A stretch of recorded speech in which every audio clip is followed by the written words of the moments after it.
In Dungeons and Dragons, what you do is to create a fantasized universe of the mind in which expediency to achieve your goal is more important than any kind of moral frame of reference to your actions. So we have a wizard now teaching the children of his magical studies. That's kind of far out. Mazes and monsters is a far-out game.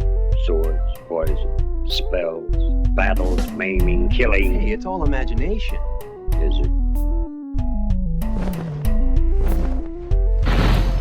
This is the Heroes Era.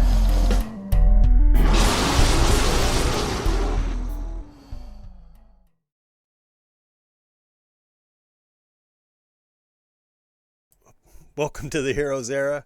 I'm your Dungeon Master Ben, and we are playing a game of Dungeons and Dragons. This is session 20 of our fourth campaign together. Joining me, I have Bodhi as Durian.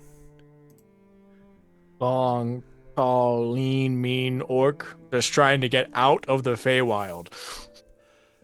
Chris as Edward. Oh, just a normal gentleman here. Nothing to see. Yeah, nothing strange at all. Joel as Peter.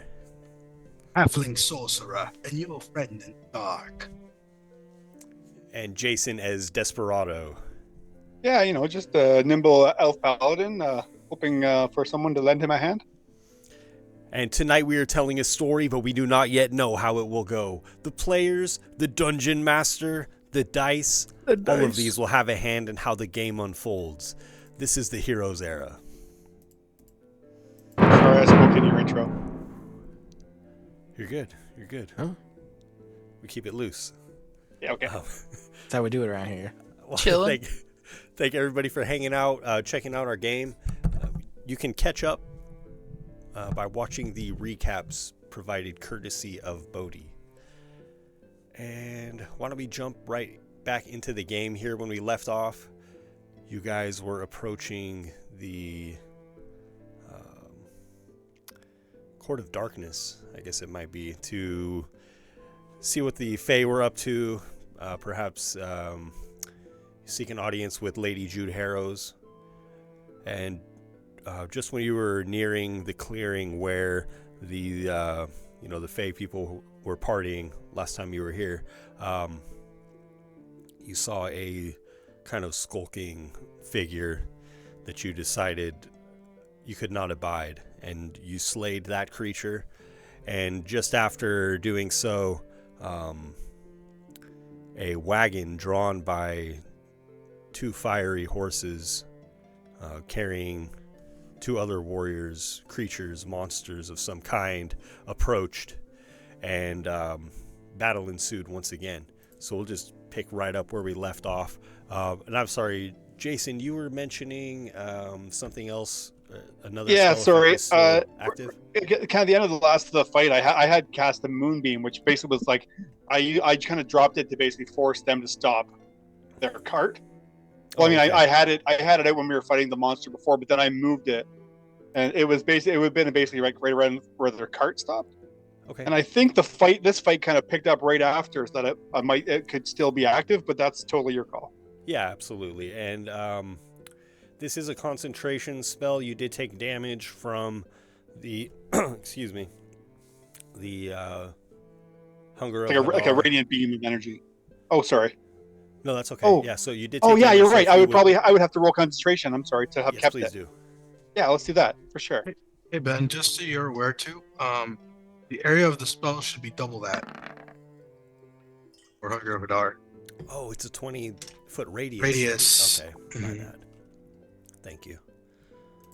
Right. That was the nat 20 on my concentration roll. Nice. Oh, that is huge. Yeah, it's a nasty spell for sure.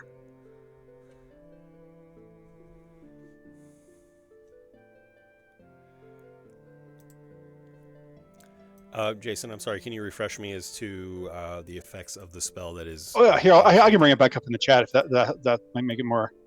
It's a 5-foot radius sphere. Roll. Just ignore the rolls. Boom. 5 foot radius sphere, 120, or how to move 120 feet. And I have to move it with my action. It deals radiant damage. Anybody that starts its turn in the area. Okay, can you draw on the map? Yeah. Just draw a circle where that is, please. Make a circle? Totally. Yeah. And then we'll get a token for that too. Yeah, I was looking on before, so I'll help find because I think it was kind of like, oh, I don't want that color. Sorry.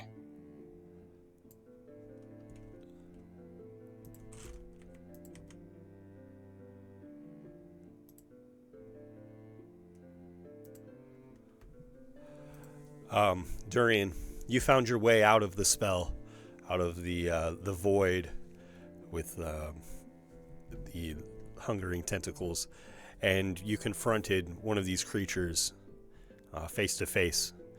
It reaches out a crooked, bony arm, and you feel its cold touch upon you. Ow. We're in a tropical environment. I don't think a 14 will hit. No. Okay. The other creature,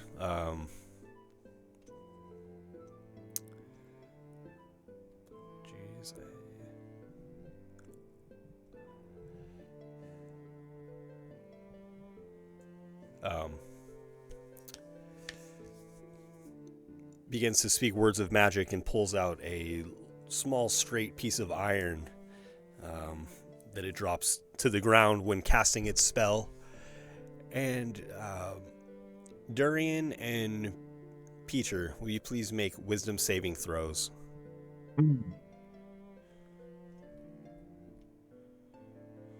Okay.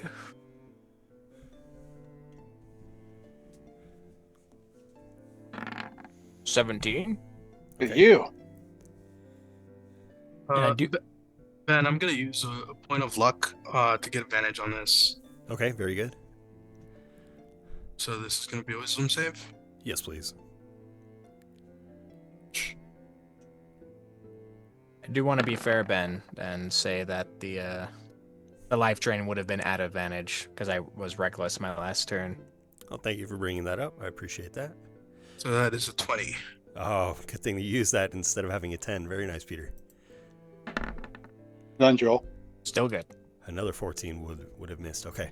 So these creatures are kind of getting a sense of your power now as they try to cast magic. It doesn't work. The one is unable to grasp Durian. And next it is Durian's turn. Look, man, and I don't like what you're doing at all. And I don't... Get your bony arm away from me. I'm just gonna hit him. I'm gonna swing some normal attacks at this guy. Get a feel for how he does.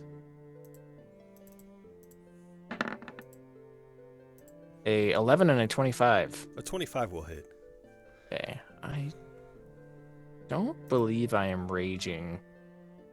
Could I have raged before this, Ben? I'm sorry. You need to say that beforehand. That's fine. It's just 5 damage. And then I will rage. So just a measly 5 damage, but I do hit him. So he's concentrating on that Hunger of Hadar spell. And give it a good whirl.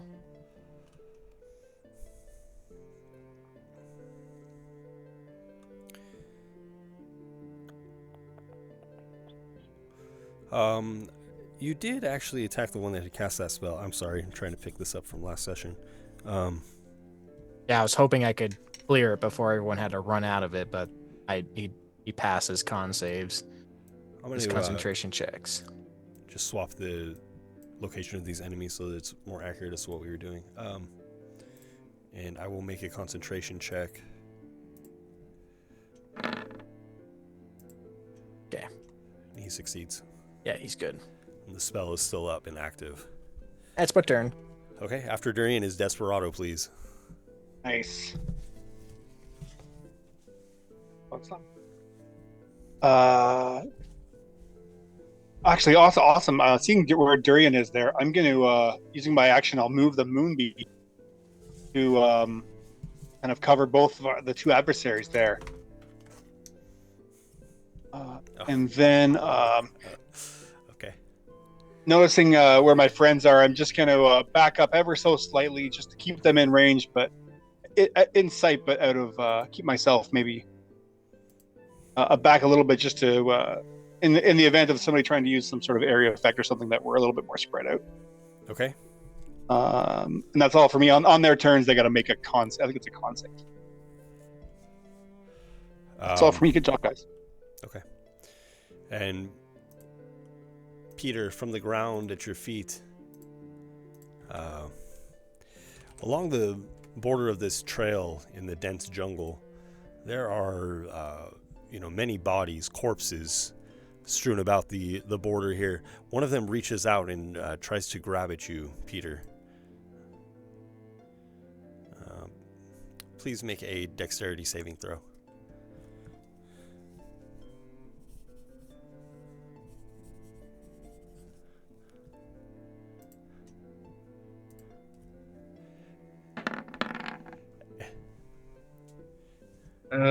That's an 8. Okay, one of them, grasps at your ankle and holds you immobilized. You can repeat the, you can escape this like a grapple check, essentially. Mm-hmm. So you're effectively grappled. And Peter, it is your turn. Okay.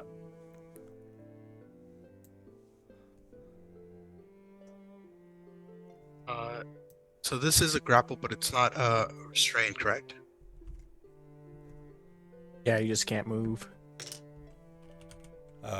You're restrained as well. Okay, so that has more stuff that goes with it. God, dang it. I didn't.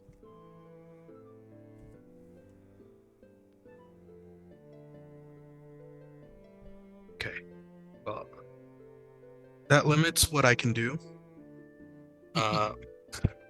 significantly. So here's what I want to do, Ben. I'm going to cast Flaming Sphere on these guys.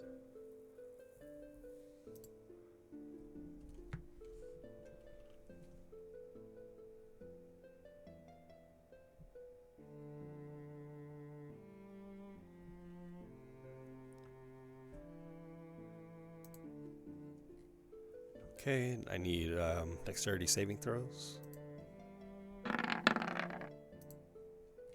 That's a fail. 7 and a 4. Oh no. That's a fail. So they're going to be taking 2d6.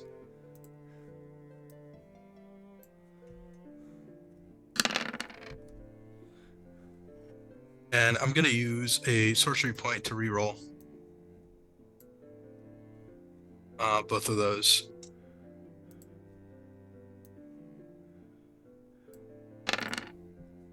Hey. What can you do? All right, so they're gonna both take 5. Okay. The one pictured not in robes is effectively bloodied. Or, I'm sorry, the one pictured in robes is effectively bloodied.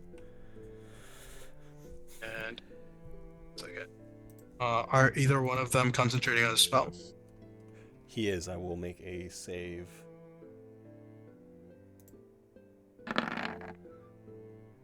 That'll do it. Yeah. 16 will save. So that's my action. See if I got anything else I can do. I'm restrained, so I can't move. And have anything else I can do? Suppose. So that'll be the end of it. Okay, after Peter is Edward. Edward's still in human form. Okay. Refresh my memory. Did we get a rest in after the last time I shifted? After the last fight? Short rest? We this fight came immediately. Immediately We were after. chased through a jungle. But before that, we had a rest. So if you didn't transform at all during the jungle chase, and I wouldn't say. Yeah. Okay. So yeah, because we had a short rest during during that, or Yeah. right after that, and then we jumped right into this fight. Right. So then I would have it available. Okay. Sorry, just catching up to what we're. No worries. Yeah, I can't recall. Yeah, no so problem. That works for me. Good old Okay. mid combat. Yeah. Okay. Yeah, we rested and then got chased by T-Rex, and then we had like a back to this fight's kind of bled into the next fight. Right. Yeah. Oh, it's just those couple guys though, yeah? Yes.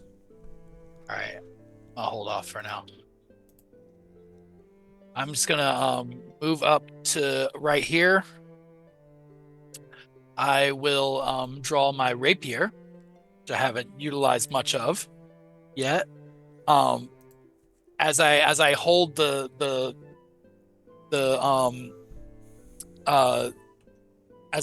I'm unsheathing it, I let my finger kind of slide across the blade a little bit, so that it cuts a little and just puts a little bit of blood onto the blade to activate my Crimson Rite on it.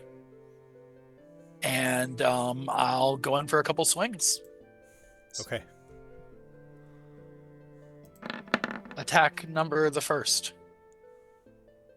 Oof, 11. Will not hit.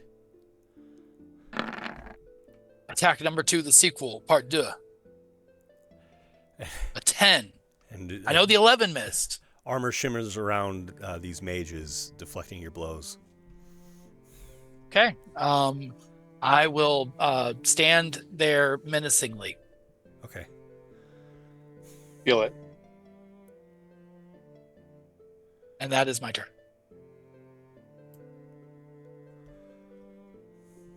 Oh, shoot. I forgot to roll for my right damage. Sorry, one sec. No problem. I took... Oh, now we're rolling hot. Okay, cool. I took 6 points of damage to activate my right.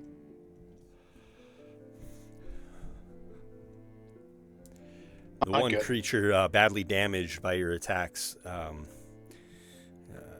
stooped over, chant some words of magic, and... This is its turn, Ben? Yes. Oh, I'll just roll the moonbeam. Sorry. please do. Thank you. Oh, no problem. Come on.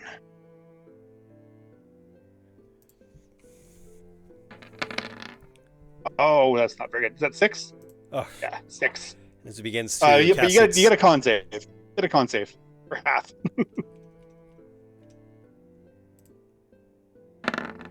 Oh, so you'll take 3 radiant damage.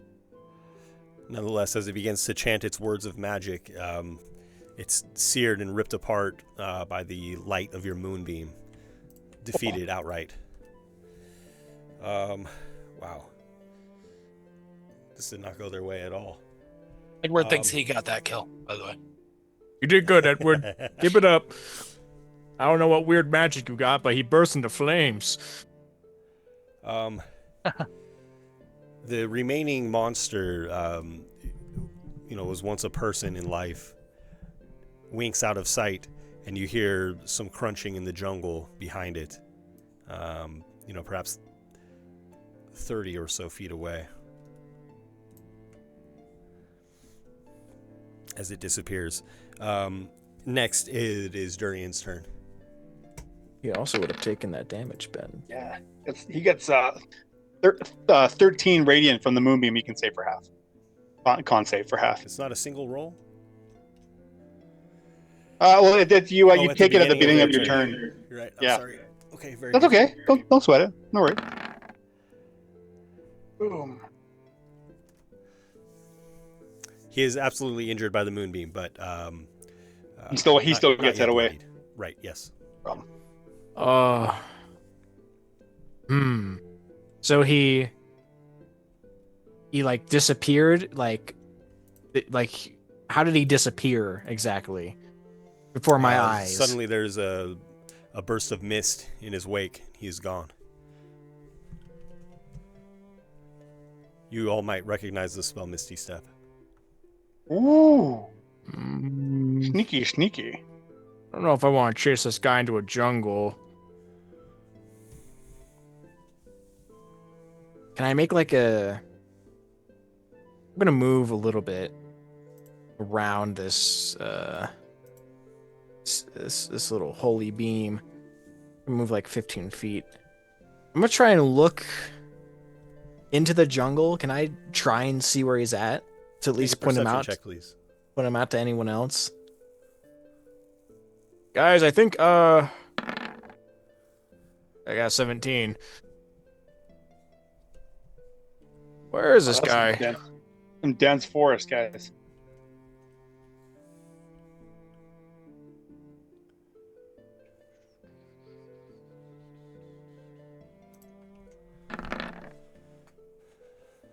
You see the creature running through the jungle. You just catch a glimpse of it through the dense foliage. Is he like within full retreat? He's just booking it? Yeah, he's, you know, about 90 feet away. All right, well, he's running off in the woods. I think we're going to leave him be. I mean, if he comes back, we'll probably be able to kill him, like, really well. So, hooray? We can break initiative with that. Hooray! What about these horses that are burning here? We want... The horses stand regally. You know, they're essentially flame and shadow incarnate, although they're real enough to draw this very large wagon. They whinny and neigh. They're not hostile towards you. Guys, something occurred to me, my friends. Are we in the is this where where we met our friends earlier? Like all these bodies, is this that same place, or is this a different? It all looks the same to me in this in the Are you talking about like the hunting party? Or like is that this place here? Would I recognize that, Ben? You do, Durian. This seems to be the trail of dead that you took out of the party on your journey to seek the eye of the basilisk. Yeah, no, this is roughly like the same area. Was there anything left behind by the guy who burnt up in the beam of light? Or is he just like gone? The radiant energy shred him, and there's nothing left of him but a few tatters of cloak. I like kind of like hop on the side of the wagon. I look on the back. Is there anything of note? Yes, inside the back of the wagon there are many bones, skulls gathered, deposited. They are the full forms of 3 individuals, as though they had been collecting corpses. Can I give a good guess about what they were when they were alive? People, elves, humans. We should lay them to rest so that they can't be risen. I'm not a holy person, so I don't know how to go about that. But if it's fairly quick, then I don't mind you giving it a go. Is Peter is his flaming sphere still there? We could put them in the flaming sphere and let them burn up. Oh, we could burn them. Yeah, it's still there. Oh yes, a funeral pyre. Wait, yeah. It's kind of like, I don't know if burning the forest here would really do that much. This place seems really acceptable to change, so if we just kind of, I mean, we'll burn these ones in the back for sure, and I just start tossing them into the fire. Yeah, I think. And then we would just try to kind of like carve out the ones on the side of the road until it goes out. You know, to get as much as we can. If the forest lights on fire, oh well. There are dozens, maybe even 100 corpses here along the path. It would be quite an ordeal to deliver this service to all of them. Yeah, I don't think we could do all of them, just, you know, as much as we could. Yeah, I mean, any dent we can put into the army of these, whatever these things are, would be a benefit. But at the same rate, we may not want to linger. Yeah, no. I think we're better off moving forward, I believe. I mean, the smoke and the fire could even draw the attention of whatever it was that chased us here too. I don't want to linger too long. You want to take this cart? I think I do. Yeah. By the way, why not? Sure. Would the horses listen to us? Because these are weird. They're on fire, and they're being ridden by those weird guys. So I don't know. Maybe Peter could do it. He looks like he fit right in. Mm-hmm. Peter, do you know anything about these horses? You're from here. What are these things? Do you know at all? I don't. This is not like something a normal aristocrat would use, right, Ben? This is more like mage related stuff. Right. My study of magic is different. Well, If I had to, if I had to put words to it, it's similar to conjuring an elemental of sorts. And I'm going to use my divine sense and just to see if I can get what sort of manner of beast these might be, or if there are anything that I can pick up on. Sure, I'll bring it up. You recognize these are fiends. These must be right. nightmares. Oh. Vibe check the horse. But clearly, these are fire elementals of that region, I think. These are denizens of the lower planes, I think, my friends. Maybe we kill them. Yeah. Okay. I mean, I don't know what much a hammer's gonna do against them, but I could give it a go. I already named that one, Jerry. So it's gotta die awkward. now. I mean, it's been named, so it's gotta go. And I guess I'm just gonna take my hammer and just. And as you raise your hammer against the nightmares, they rear back on their back hooves and kick out at you. Please, everybody, roll initiative. Yeah, I saw that one coming. Yeah, I mean, do the same thing. A million miles away. Okay. It's just some horses, It's nothing too crazy. Hey. That'll be a 5, Ben. Yeah. It'd be shocking if we lost initiative to these Guys are horses that we attacked first. No. It would be funny if one of us dies to this thing. Yeah, it'd be worse if some of us died. If we died to a pair of passive horses that weren't even being mean to us.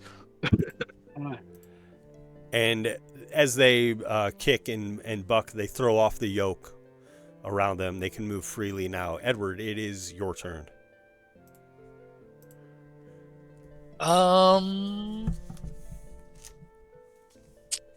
Stabby stab, I guess, at the one right next to me. Stabby stab, okay. My Crimson Rite is still active on there, so. Ooh. Oh my god, how about a 16? A 16 will hit. Yay. Let's say, did they have the Oblivion horse armor on? So that will be 9 piercing and 1 cold damage. Second attack. 9.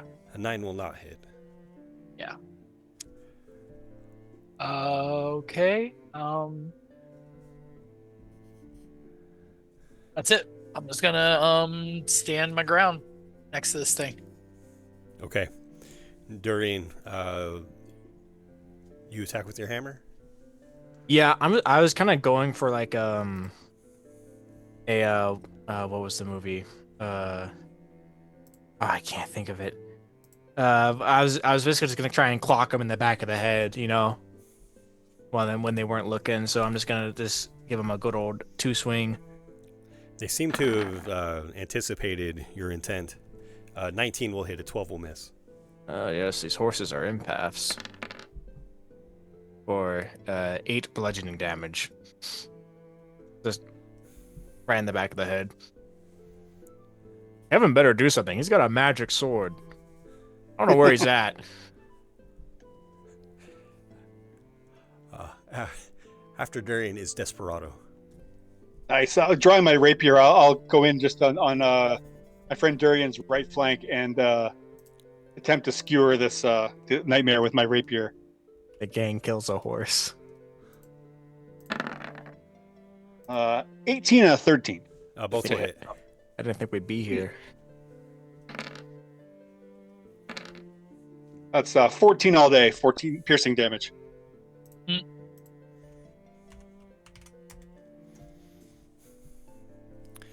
Okay. Nice. Is that all from Desperado? That is all for me. The horse rears back, kicking out with its flaming hooves at Durian. Yeah, that's fair. A 19. Yep.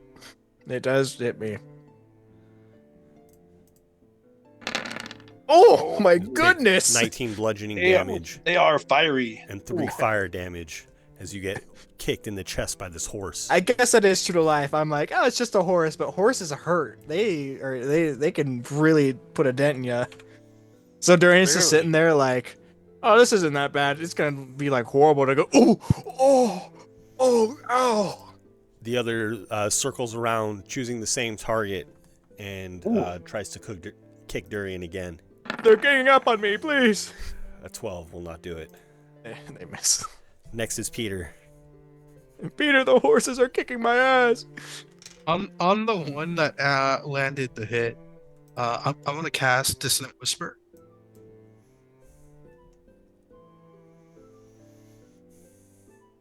A wisdom saving throw. That 4 will fail. That's gonna be 3d6 psychic damage. And so for 12. Okay. And it is forced to use its reaction. It to move. Turns around and runs swiftly. In fact, as it does so, it leaps into the air, flying, and moves 90 feet. So as it does this, it still provokes attacks of opportunity. Okay. Edward, Durian, Desperado. The 3 of you can make an attack of opportunity if you wish. Well done, my friends. Get him before he gets away, eh? Much like one jumps to tap the exit sign on top of a door, I hit it with a hammer. 10 bludgeoning damage. That's pretty good. The creature is bloodied as it leaves a trail of shadow and fire falling off it like molten lava. Edward, if you wish to make an attack of opportunity, you may as well. I do wish to make an attack of opportunity, so I shall as well. And that was 8 piercing damage from you there, Ben. Is a 14 to hit? 14 will hit. Oh. Nice. There we go. 19 points of damage. Jeez. And as the nightmare turns to flee and leap into the sky, it is rend apart and falls to the ground again, like molten lava. It's a freeze frame as we're all in the air, just hitting this horse as it flies away, like an 80s movie. Was that Jerry Bend? After Peter's Edward.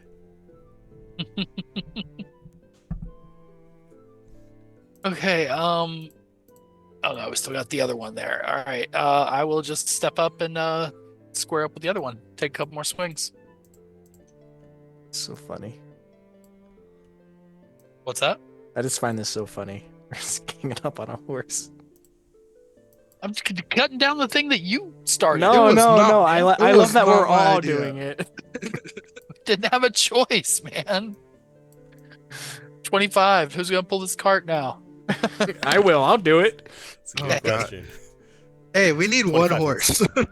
12 points of damage total on that one. Attack numero 2. 12 to hit? 12 will miss. All right. I can't hit for squat today, dude. That's it for me. Oh, I stepped up to make that attack there. But okay. Yeah, that's it for me. After Edward is Durian. Come on, Kevin. Let's kill this horse together. I'm going to just try and hit it twice. Just gunk, gunk on the head. A 13 and a 16. Both will hit. I don't want to use a rage on a horse, but it did like deal like 30 points of damage to me. 19 total. Okay.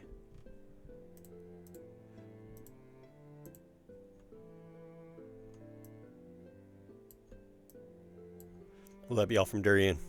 Yeah, I think I'll just stay there. Kevin rushes forward with his sword of sharpness and attacks. Nice. Well, it might have been wise to try to bring them to our cause, but nonetheless.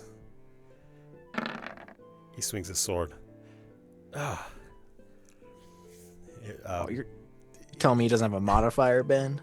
This is his family sword. Gosh, you're really putting me on the spot here. Come on, Ben. It absolutely hits. And deals That's right. That's right. a certain amount of damage that I will notate. Respect that. Respect all of that, Ben. That was perfect. Sorry, I'll flesh them out for the future, guys. No, that was great. In my head canon, he's got like 20 strength and he's an expert. That's it. It's a D8. Is a D8 or a D10, Ben? If he's one or two handing it, so you know. After Kevin is Desperado. All right, I'm gonna do the same, flourishing my rapier, dancing around it with my friends here. I'm gonna try and skewer this thing once and for all. Ooh, Oh, almost. jeez. 26 will hit. And then, sorry, I meant to click it again for the second attack. Oh, here it comes. And 24, nice, okay. Come on. Oh, come on. Yeah, I'm not doing as much as you guys. Sorry, guys. Oh, okay. 12 all day, total. 5 and 7. Wow. And then just brace it with my stubby arm and my rapier, ready to just Sure. stand shoulder to shoulder with my friends. You've ripped a hole open in the side of this nightmare. You just see its innards glowing like embers. It kind of phases out of sight. It waves. Wave back. As though in a dream, and disappears from sight. Oh, there it goes. Moments pass, the creature does not reemerge. The group of you are victorious. Oh, thank you, my friends. I know that was not a fight you wanted to take, but nonetheless, I felt it was one that we had to finish. I think, yeah, no, that horse bloodied me. I just got two big like hoof prints on my chest that are just like internally bleeding. There's some blood coming out. I'm like, oh, Totally worth it, right?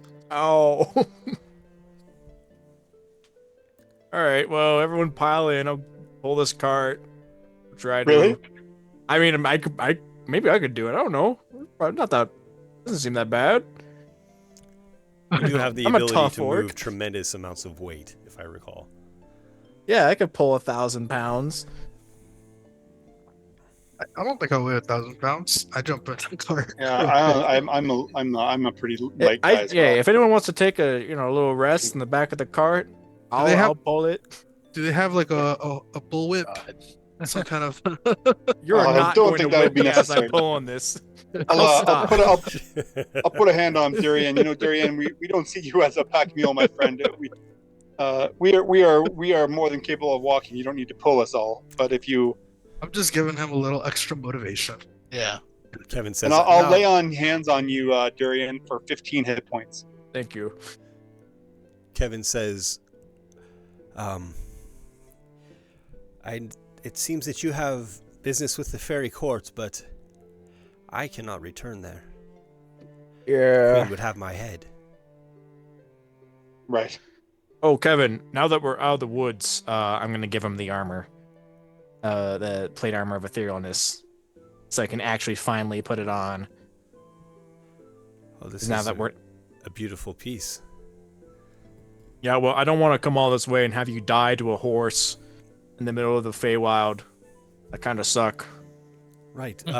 So, if you all have business with the queen or with her court, then what should I do? Well, Kevin, I'm gonna pick up the cart and load everybody in. I'm gonna start walking with it or start dragging it as as we go, and I'm gonna start talking to Kevin. We kind of made like a deal with a guy here to find your location, and he was going to. We're going to find a doppelganger to take your shape, and then we're going to petrify him and bring that to the queen, saying that that's you. And you know, we looked at a few different angles, and we decided that like even if she did know, she couldn't like publicly say it, so she would like kind of have to accept it or something along the lines of that. But well, I can't just wait here on the Trail of Dead. Yeah. Peter, do you have any place that's like safe to hang out at? You have like a house? I know someone that can get him out. Okay. But they need help. The halfling group lives in the forest. They're being hunted down, but they do have passages out of Feywild. Yes, you think they would take me in?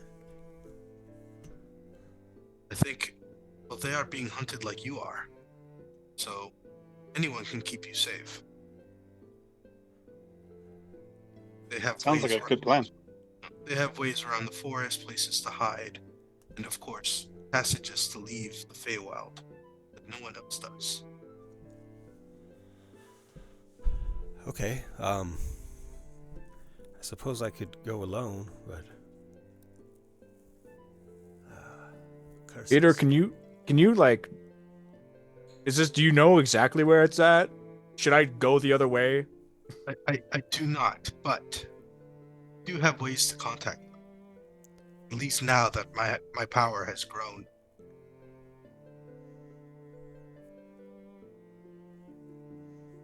Before we make any... Would you like to meet them? That would be good, yes. We did kind of promise people that we'd like find something here and like payment for them bringing us here. But we don't like those people, and this guy that we agreed to help with the whole petrification thing.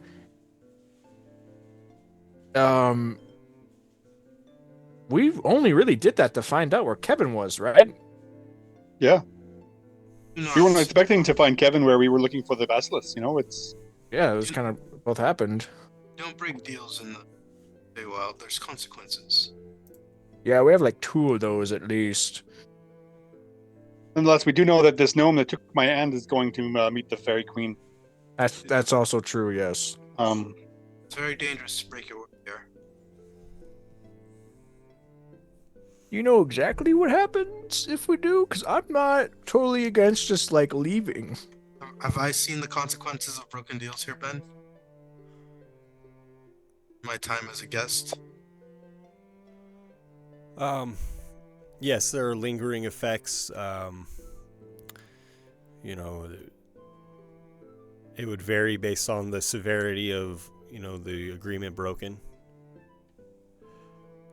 But, you know, in effect, you might be cursed in some way. It's hard to pinpoint exactly what would happen. You'd find yourself cursed, at the very least, and probably with an angry Fey after you.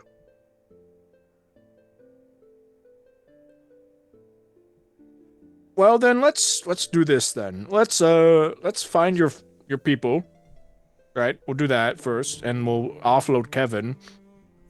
And then we will I guess fulfill our end of our bargains, our deals, and then after meet up with your people once we find them and get out. That seem good?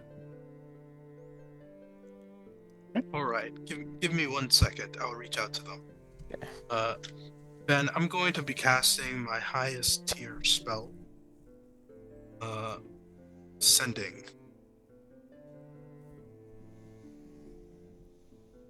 So, give me a minute to like concoct a 25-word essay. Yeah. While you guys continue your conversation, I'll think up some words. I might just look over the card for anything else there might be anything else of value, Ben. Maybe we already did that. I apologize if we missed that part. Might look and see if there's anything. Creatures seem to be moving with not even rations. Beings of undead as they are. It seems as though they had a singular task. Wait. It's also possible that my friends, that wherever these things came from is not is close by. I mean, they were going somewhere, so maybe they would. I think they were coming here to, that beast that we fell earlier. It was harvesting bodies. I think they were coming to pick up the bodies that it was harvesting from the ground. And they already had 3 in the back, so were they depositing or were they bringing? Yeah, that's a good point. It would seem like I was under the impression they were coming to get more, but maybe they were bringing bodies here. Yeah, good point.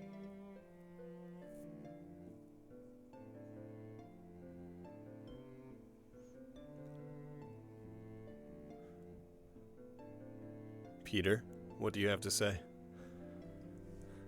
I just want to confirm whether I know the location we're at currently, so that I can reference it in this message. Yes. I could give you a good idea. What was it called again? The Trail of Dead.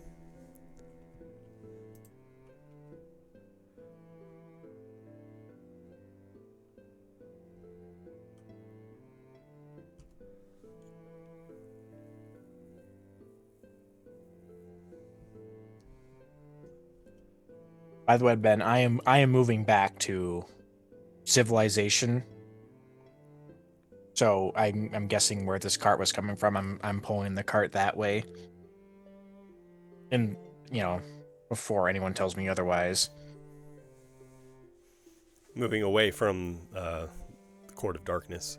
Yeah, just back wherever we came from originally, where we first set out. So it was going. So you were heading, as it pictures on the map, to the left, westward, to where Lady Jude and the fairies would be, and this cart approached from behind you. It seemed to be going in the same direction that you were going to. I guess I'll just and continue their journey. Kevin has expressed, he's not going any closer to the Court of Darkness. I guess I move the other way then. Where they came from. Does the halfling leader have a name? Anfer. Anfer, swift and sly, bear in the face. On the trail of dead we embark, guide us through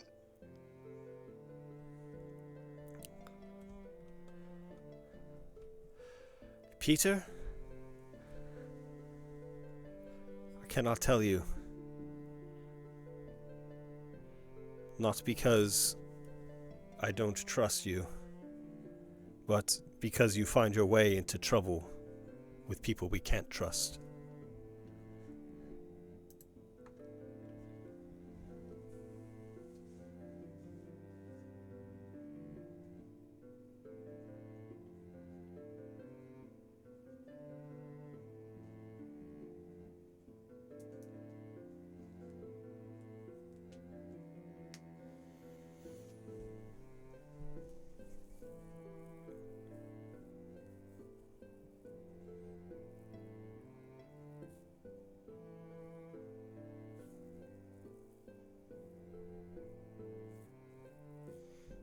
You know that the halflings' village was southwest of the Court of Darkness the last time that you visited them, and they hunted in that region.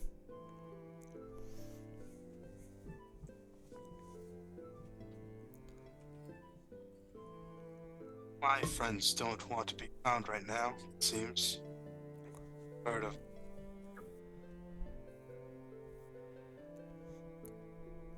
Is it that your friends know that we are also being hunted and they are afraid to be near us? Or Seems that way.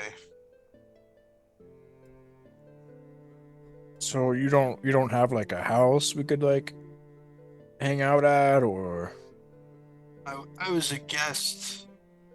The Fey. This is not my home. It's not even my question. I was here. Honest, I was held against my will for some time. Okay.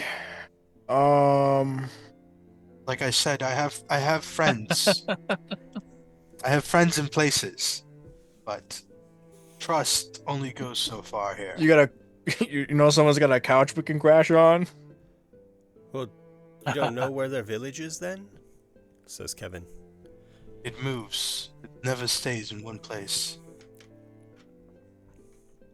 You know what it's like to be hunted. Constantly. I think Kevin does know what it's like to be undead. Yes. Cannot stay in one place. Never. The same Must queen that hunts constantly- them hunts me.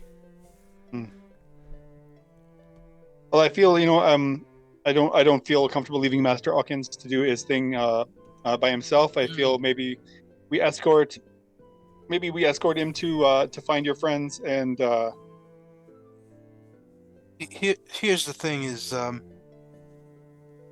and I know their general direction, and we would find them maybe, but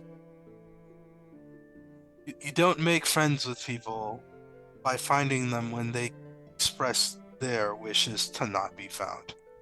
I was just going to say the same. They basically are telling you, if I understand, that they don't want to be around us. Everyone has their boundaries and their limit of risk they're willing to take. To me, it seems like we'll have to do them a few favors, bring them on our side. They don't have like a helmet or something. A helmet? Yeah, like a helmet that like is like Hi, closed. Kevin. No.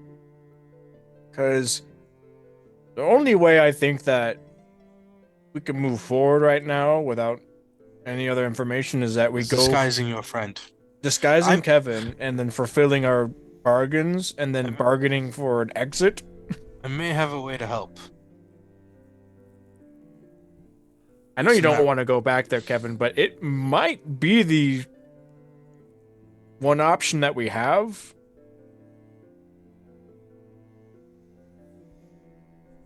I will not go back. I would sooner return to that cursed cave. Well, that's an idea. We don't know how long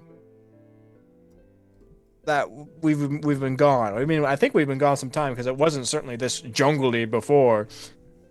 We could put you in the cave, figure this out, and then come get you once we're done, and like it'll be like really short to you. Or So Ben, wait, no, it's the other way around. I can't remember. one of my tool proficiencies is a disguise kit. Okay. Can I use that to make him look different? Change his features in some way.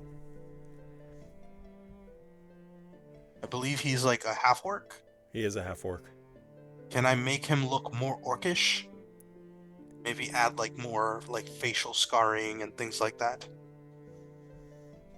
You can certainly try. What kind of skill check are we talking about? I imagine probably something like dexterity or...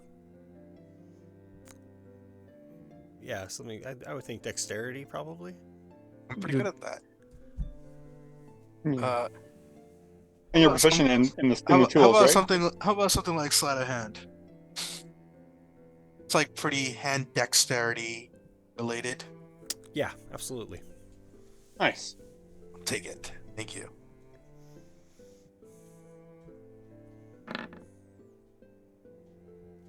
Okay. 24. Well, what do you think, guys? Did it work? And Do they know? Kevin is barely recognizable. Do they know what you sound like? They do. I have spoken with the queen, but perhaps I'll just keep my mouth shut. Might be good. I mean, you look very, very different. As long as you don't talk, you should be like okay. I got like an extra set of tusks to make him sound more gruff. I mean, they won't be expecting to see him in a suit of full plate mail either, right? Yeah, because you had nothing. When we found you. And if the magic of that cave has had its effect, who knows how long it's been since she was seeking me. Perhaps she's gone on to some other fancy. Yeah. I can barely recognize you, so. Nicely done, my friend Peter. Well done. I'm willing to give it a shot. I guess it's better than sitting in the jungle alone, I suppose. Okay, well, I don't even know if that doppelganger's alive anymore. We really gotta find out how long we've been gone. Ask somebody. Well, there's Ask somebody how long we've been gone. What do you guys think you should do next? Shall we carry on along the trail of the dead? Yes, I think we want to. The Court of Darkness? Stay focused. Yes. Okay, I'll start pulling us towards the Court of Darkness. Okay. You approach the area where you know the clearing was, and as you do, it begins to rain violently, and water spills down upon you all, soaking you. Kevin asks if he can borrow a hat to prevent his disguise from being washed away or ruined. I will offer him my hat. Thank you, Desperado. And so he kind of does his best to hunch over and keep his face down. As you approach the clearing, you see a large throne made of stone, black stone and wood, and there, sitting upon the throne, sits Lady Jude Harrows. The rest of the clearing empty, except for these beasts that look like hounds with faces that oddly resemble those of people. That's terrifying. These beasts play violently with each other as a pack of dogs would. And when you see the queen, you see the right side of her face is a length of live birch, roughly 2 feet long. It houses a fleshy eye with dark skin, like the birch is a mask over half of her face. The other half of her face is a slab of obsidian, with the smooth human face polished and carved into the stone. The obsidian half is alluring, the side made of birch is frightening, but not in a hideous way.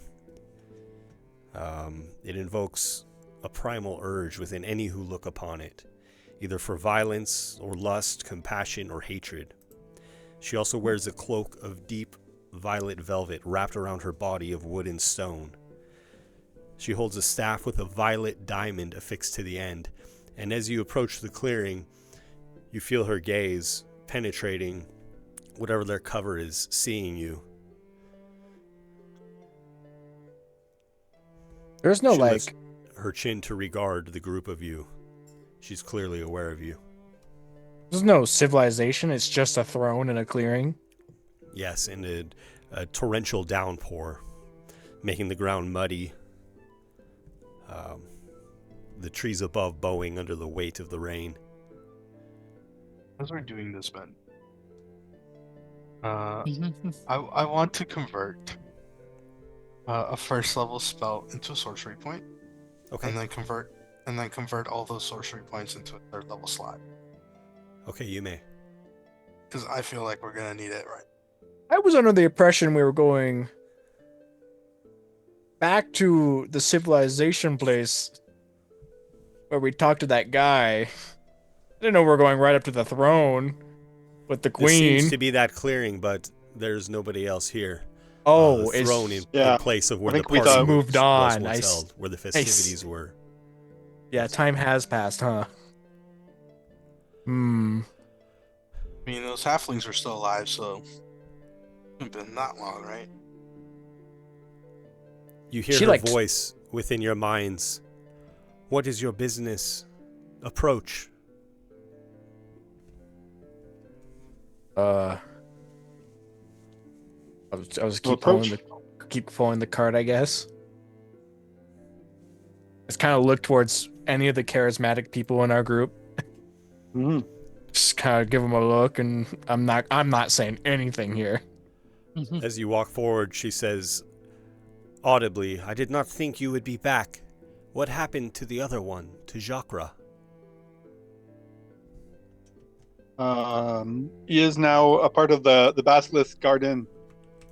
Unfortunately, the Basilisk is no more, yet our friend Jacra is a permanent resident there until we are able to restore his skin from stone. She chuckles. A Basilisk's garden, how clever. That is too bad.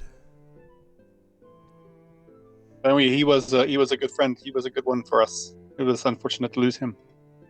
He's not lost. He was just misplaced at the time. You have been gone for some time. I am surprised to see you back. Might I ask, my lady? And I'll give a bow my head. How long has it been? We can tell that time is not as it was when we entered that cavern, and yet we don't know how much time that is that has passed.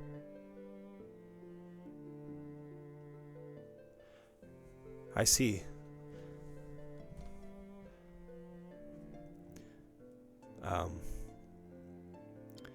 She says, so you have been in the Canyon of Dry Scales. If that is where the basilisks lived, then that is where we were for sure. Yes. Yes. In a cavern owned by an egg. That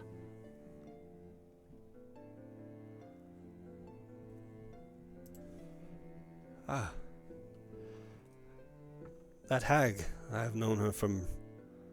Well, I had known her long ago. She created that place. It was cursed. I'm surprised that you were able to get out of there. So then, she is no more. She is no more. I believe whatever curse she may have created is no more as well.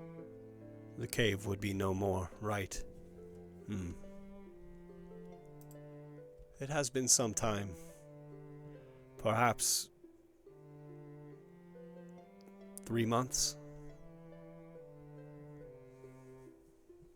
That is some time, and yet not as much as I could have maybe thought it might have been. You must have made quick work of your time there, and things here, however, have changed at a rapid pace. It would seem that the Bugaisha has moved in, so to speak. I'm noticing more of what could only be his minions. I see you pull their wagon.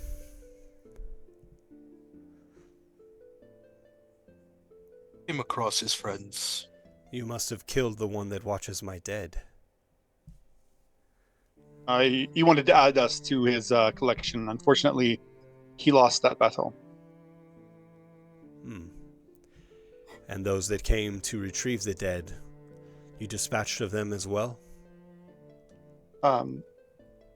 Yes, my lady, one fell and one retreated. Similar situation, I guess, that they wanted to also add us to their collection and then realized that was a bad decision on their part. You have interfered in my business.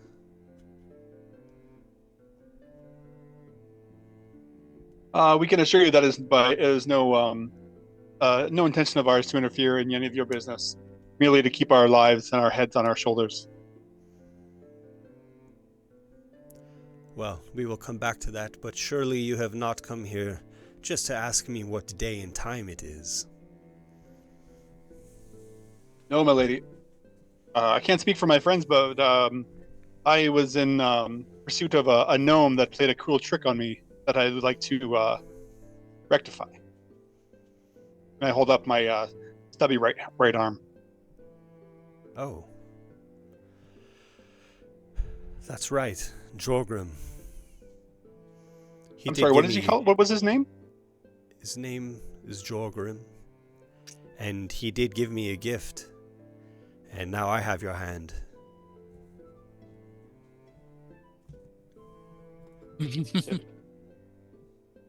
Unfortunately, I wouldn't say, my lady, that it is his gift to give.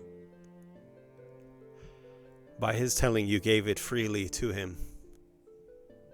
I guess by a matter of perspective, but I would not agree in any sense of those words. Well, perhaps. I have grown quite fond of Jorgrim, but his cuisine grows stale. Perhaps if you were to bring me one of his hands, I could give you back yours. People should be repaid, don't you think? Especially among friends. You say a favor?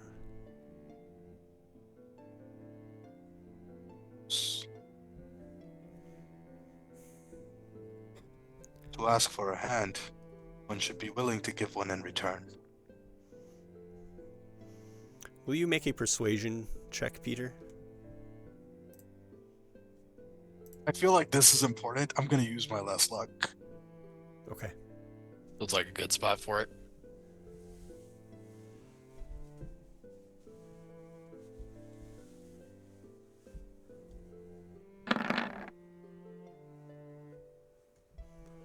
It's a 19.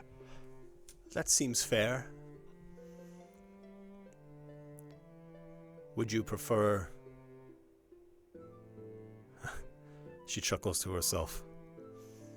No, that isn't right. If you bring me his hand, I will give you back yours. Lady, Simple as that. bring you the whole arm.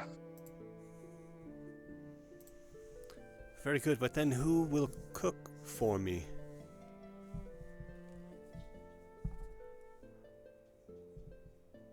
I could do that for you, my lady. I'm an accomplished cook in my land. I'm sure I could whip up something to your liking and yours. Yes, but I would require a new resident chef.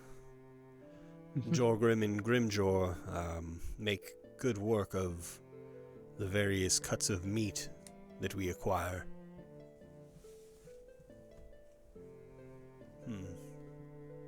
I would argue they need a little, will I say, motivation. Yes, well, I'm sure he can still cook with just one arm. Yes. Oh, you're saying that he must live then, I see.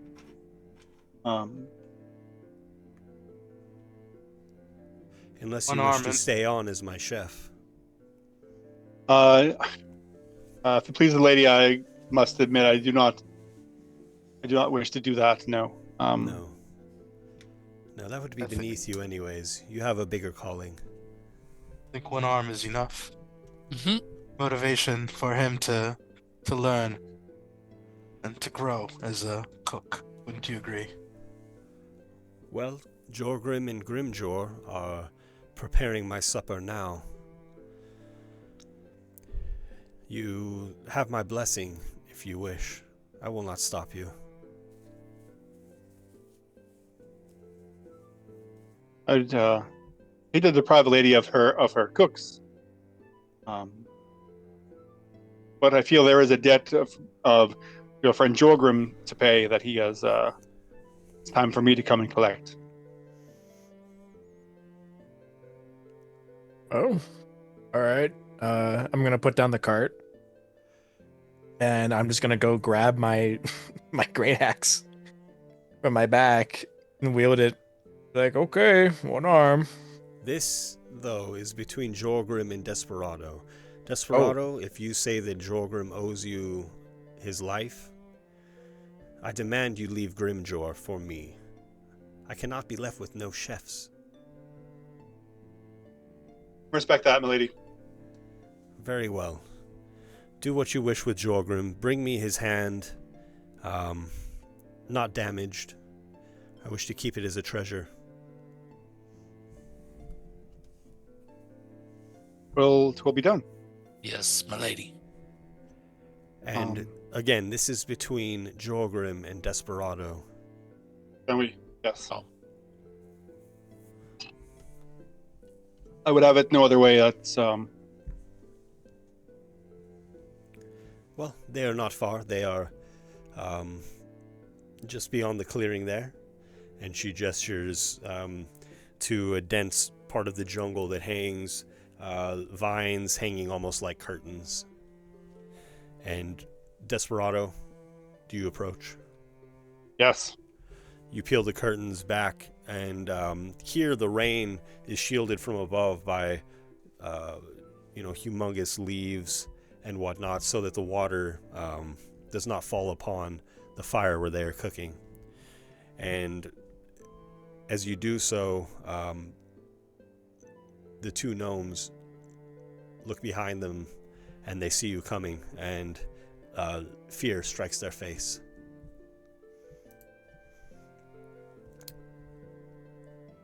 Grimjor is Desperado Theos the Third. You, my brother to Silverado. You took my hand, and I come to take yours. Grimjor, if you stand in the way, the Queen will have her way with you. You give me your hand freely. Oh. By no means that I give it freely. I may have giving it deceitfully, but not by no means freely. You have two options. You can give me your hand and keep your life, or I take both. What is your decision? And as I do this, Ben, I'm going to use my divine sense on him just to get a sense of, if I pick up anything other than if he's merely a gnome if he's a gnome from the material plane, or if he's a gnome of the Feywild. He does seem to be native to the Feywild. Okay.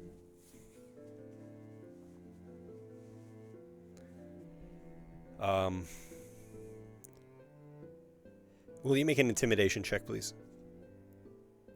Yeah. I'm going to use a DM inspiration. Okay.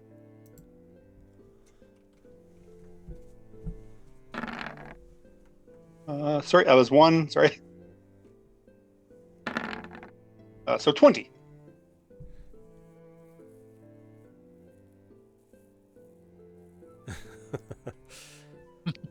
I cannot give you my hand. You have not a way to take it. That may not do me great harm. I bet I do. Diane, can I borrow your axe? You want a big or little one? Yes. Probably the little one. I give him a hand axe. It's in the name.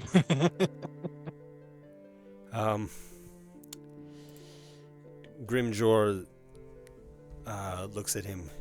We cannot let him do this. You will not take my brother's hand. Not without a fight. And they pull long knives that they use as cooking utensils, and they move quickly towards you, ready to strike. Please roll initiative.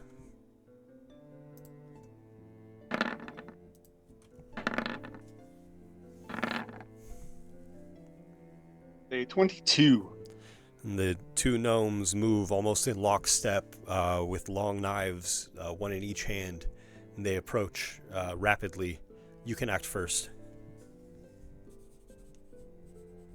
I will. First thing I'm going to do is grasping the medallion I have in service of the lady. I will invoke my. Where is it? Oh, I already used it. I can't use it. All right.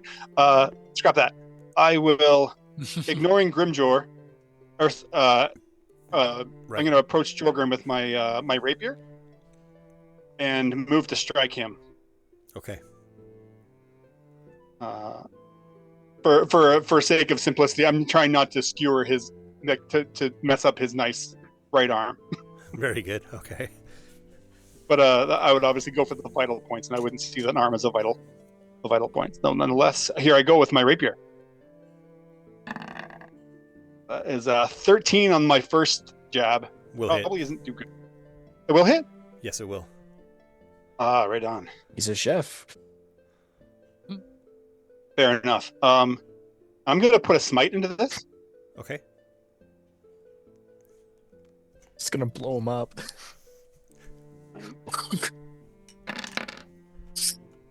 For 14 radiant damage and 6 piercing damage. Nice. And you cut down Jorgrim and slay him outright. And then I'll just pivot, looking at Grimjor. You have an out. You are to live. I am told by the queen that you must live, but this fight is over. And I'm just pointing my rapier with my left hand at him. He drops to his knees and cries out, "My brother!"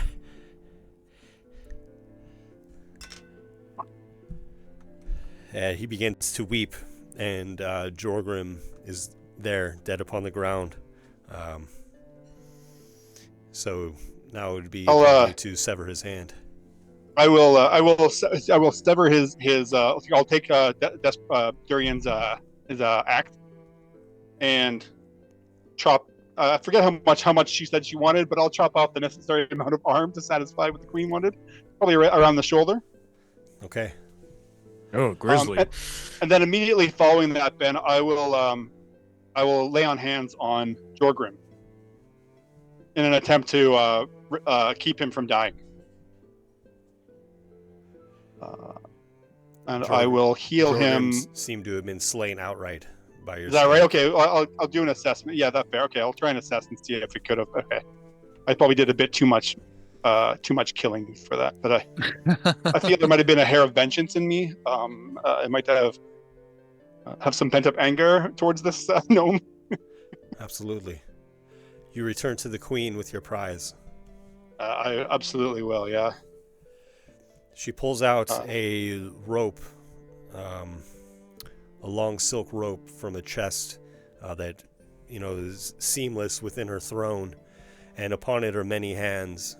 She looks at them closely and pulls one off and throws it back to you at your feet. And looking down, it looks like it's my right hand. It is. All right. And I will present the lady with the arm of Jorgrim to replace the hand. Quickly, long blades emerge from her hand, and she prepares the hand to her liking, just the hand, and attaches it to her rope of hands. She takes a bite from the upper arm, chews a bit, spits, and then throws it to her hounds. I will, as she does, I will grab my hand from the ground.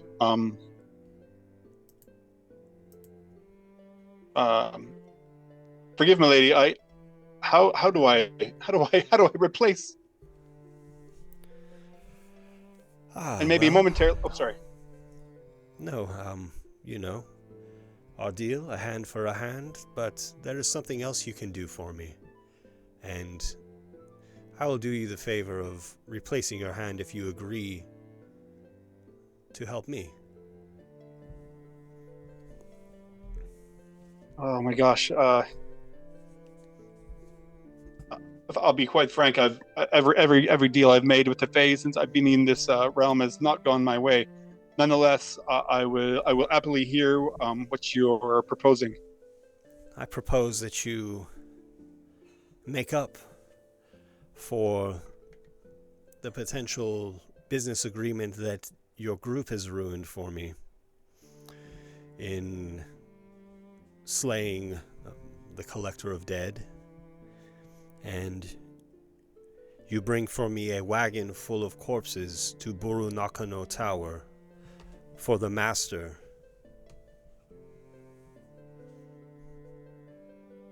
Deliver them to Hideo, Theus's henchman, his right-hand man.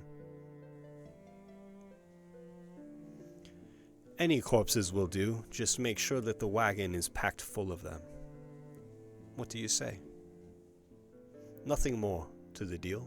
Simply deliver the bodies and deliver my apologies that his warriors could not make the return trip. From what I remember, isn't the tower on the material plane? Yes. Okay. Well, not like I don't want Desperado to get his hand back, so...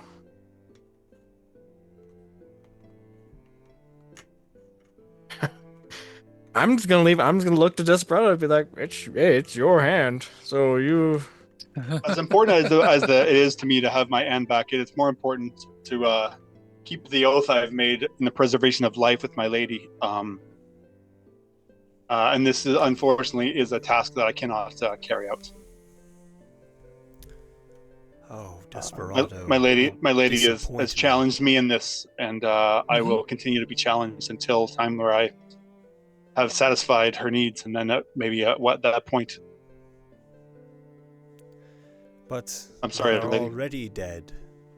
Their fate is as good as decided. And yes, in their death, they will still serve for the master. That's just not something that I would want to be a part of.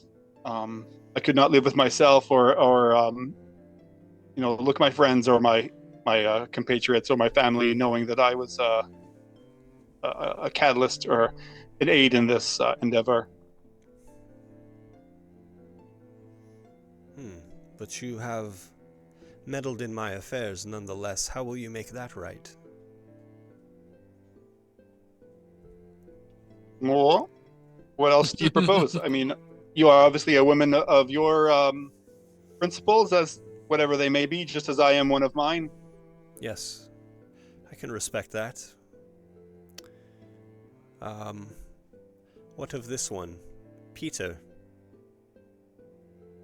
You are a part of this as much as Desperado, Durian, and these other two. You know I have a taste for halfling meat. Lady, sadly, I have but one body, and I do enjoy every bit of it. Yes, well, what about your kin? You can just give me a hint as to where they may be. Tell you what, I'll sweeten the deal. You tell me where they might be, and I will give Desperado back his hand. Meaning, I will reattach it and it will function as it always has, perhaps better. Sadly, it's been months since I've lost contact with them. As you know. And they are not the type to stay in one place. I do not take well to disrespect, disappointment. And you come to my court asking me for something, interrupting my business, and offering merely a gnome's hand in return? I must say that I am becoming impatient with this. Forgive us, milady. We meant no disrespect, and to be quite honest, we didn't know that you were going to be holding court here. We were expecting a different group at the time, but as you mentioned, time has passed faster than we might have expected, and yet here we find you. Much of my court journey has taken the party, let us say, to Nimnaya Law. Our worlds are very close now. You can walk to the floating between city. them. To the city below the floating mountain. And we have taken a substantial amount. It is only a matter of time before I control enough of the shadows to take the mountain for myself. And overthrow the master, the Bugai Shah. Is that your intent as well? I wish for the mountain itself. The city I will leave to my the members of my court, and it will be up to them what happens, what becomes of that place. But we will take so much of it that I will be able to pull the mountain through the shadows into this world. I will have it. I will have everything that the giants and elves have built upon the mountain, all of the sources within it.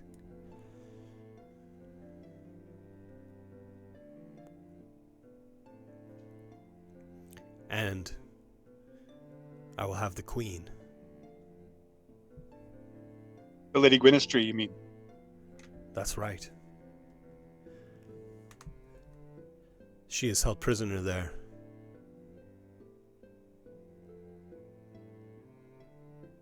In Nimnai Allah. On the mountain, prisoner of the giants.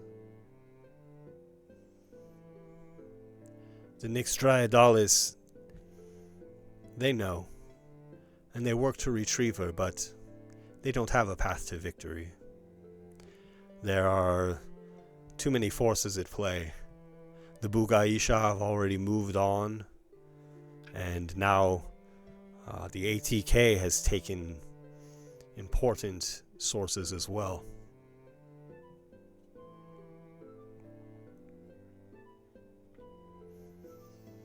Make sure you choose the right side.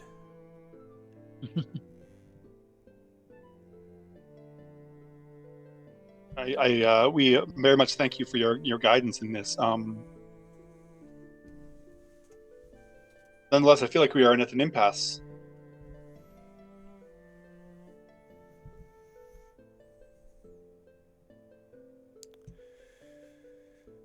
You have interrupted my business. You owe me something. Make me an offer.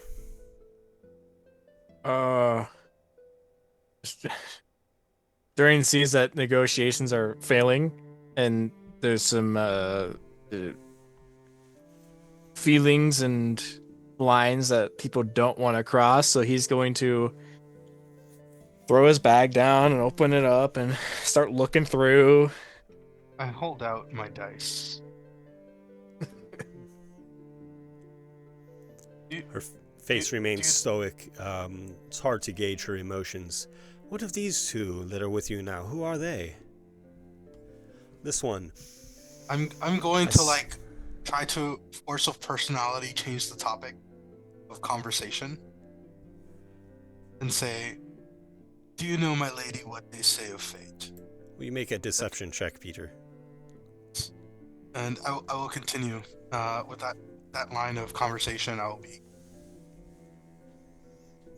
I will say, "Do you know, my lady, they say of fate that winners make their own?" You said deception? Yes.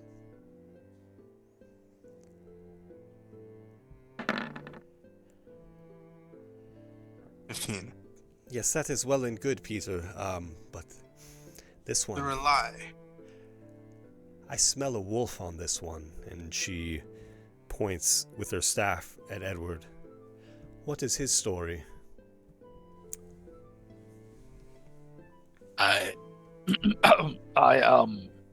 First of all, my lady, greatly appreciate your time and allowing us in here. I was so sorry to have interrupted your court. My name is Edward, and I am simply just a humble man who was tricked and captured and has been gone for more time than I can wrap my head around currently, based on my plane's existence, and I'm just trying to wrap things up here, as it were, so that I can be on my way. I hope to be out of your hair very, very quickly. I see. And you were tricked? In what way? I love a good story, after all.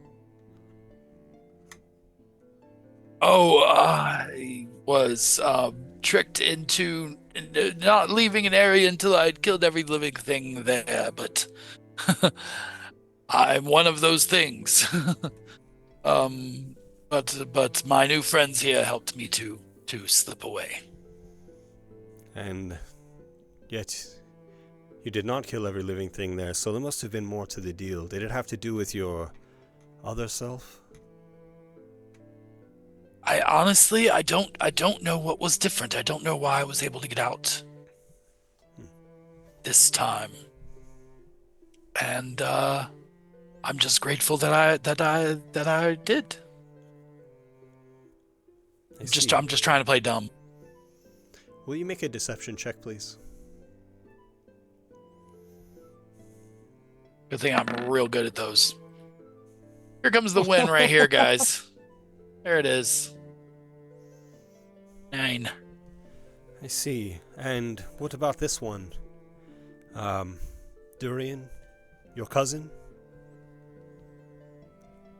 I've always been on the lookout for my people. It's kind of been like my thing. So pretty much any orc I see, I try to get to know and learn about. And I mean, I figured I bring them with because I don't want to see my people just like scattered to the 9 winds with nowhere to go. It's been a long while since I've seen an orc at the very least. Heck yeah, orcs before dorks. Sorry. Huh? What? Durian, will you make a deception check for me, please? Sorry.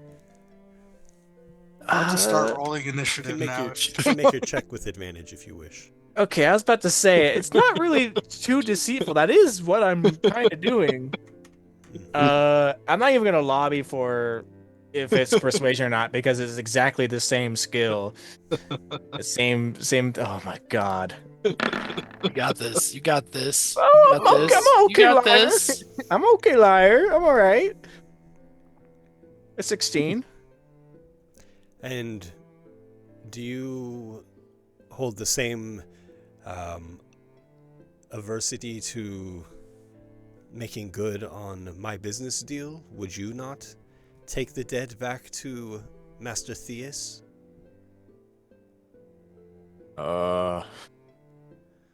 He's kind of like looking around everybody. I looked at Does Desperado. Desperado speak for all of you? I'm gonna whisper in your mind. This is not someone who's used to taking this many no's in one day. I'll tell you what. We have some options for you. I'm feeling kind, benevolent even. And I will humor the group of you. But here is your choice. There are 5 of them. Tell me where the halflings are. Complete my business.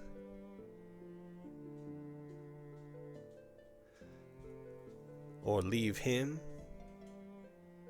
She points to Edward. Or leave him.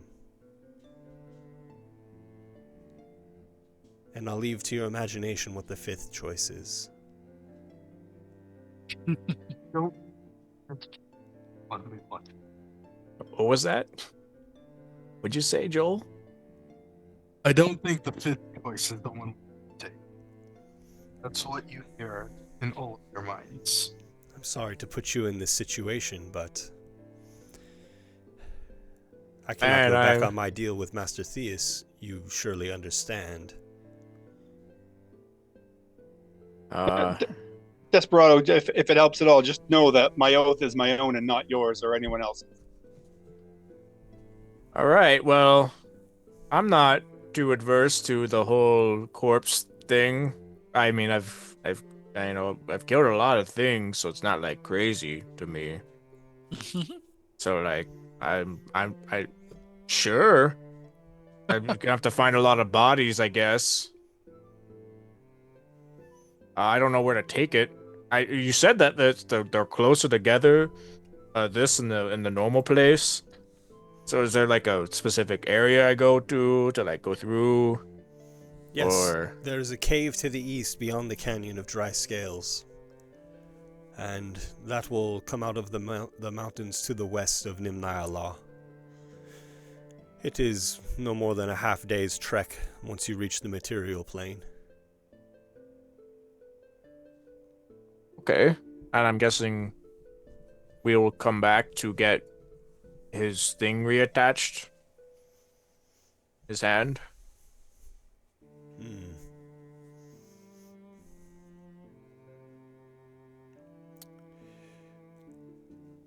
will you make a persuasion check, Durian? Edward, you're in your head. Edward, as the newest member of this group, I just want you to know that you're scary as hell and I don't want to piss you off. 7. Okay.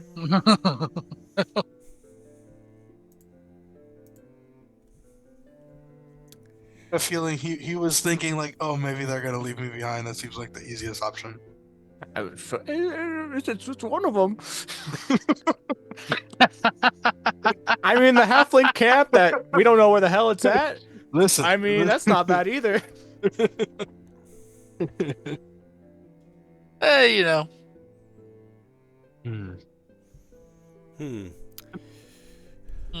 Peter, I would very much like to have those dice, and I could give Desperado back his hand if you merely trade me those. I will put it back on for him.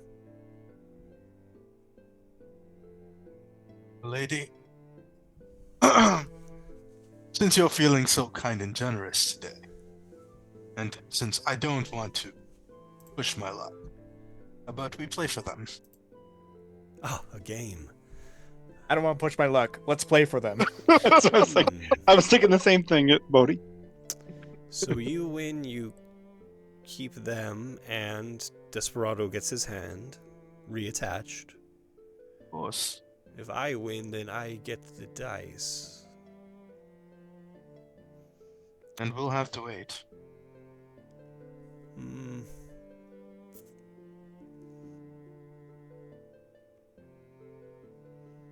If I win, then I do not reattach the hand. Good with dice, man. If you win, then I do, and I get the dice.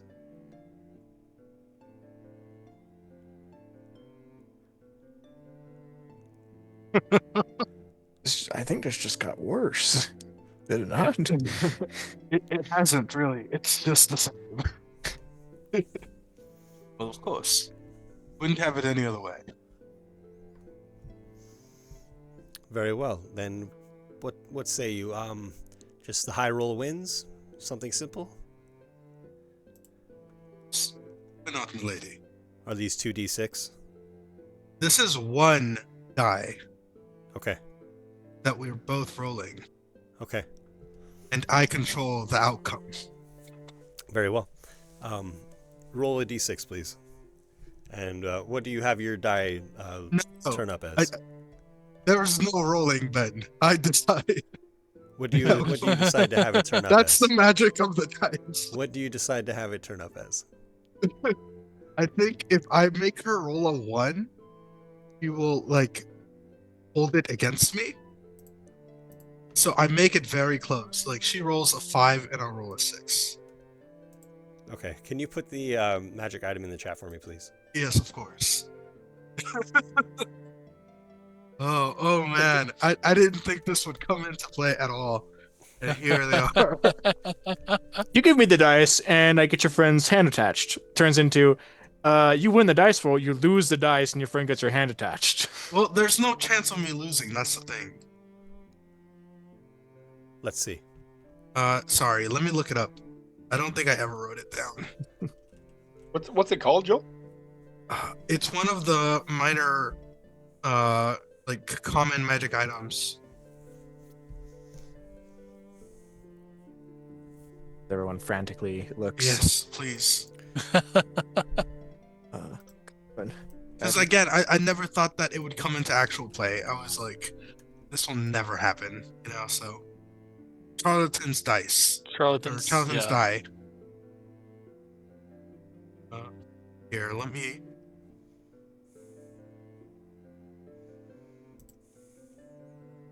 post a description.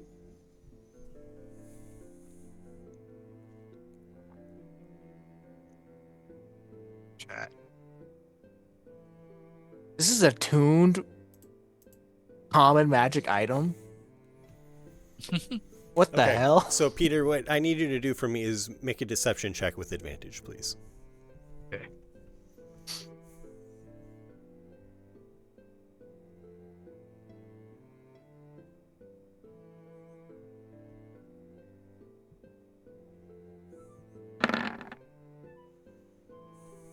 27 be enough, Ben? Thank God. Oh my god.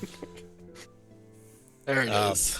Because if it's not, I don't think I can do better than that. Peter rolls a 6, and the queen rolls a 5, and she glares at you. Very well. Well played, Desperado. You may have your hand. I respect that you honor your lady. And that, Desperado, you feel the hand, the nerves crawling back into your arm, reattaching itself, and your fingers are fully mobile. Your hand works as it once did. Weird. I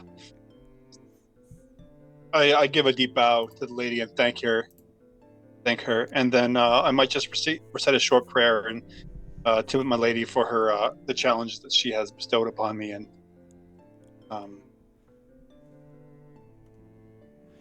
wow. Not only that, I've made it a bit more fun for you. Cursed. You can release your hand, so to speak, and it will act independently of you. Oh, and sick. It will return What? at your bidding. Sick. What? No way. You have a hand familiar now. It's Like a somewhat mage hand? Somewhat like a mage hand.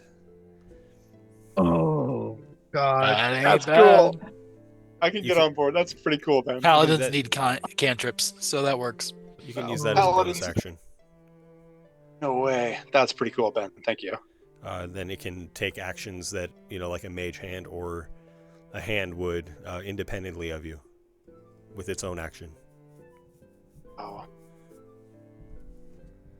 I present the dice I get, I guess, and I'll just say, "Lady, luck was already yours to begin with. Now it is in your hand." Her eyes flash, but she does not reveal to you that she... You get the sense that she understands she was duped. She does not admit it. You would never. Oh, Peter. I know her well enough to know that. Peter. Well, what other business do you have?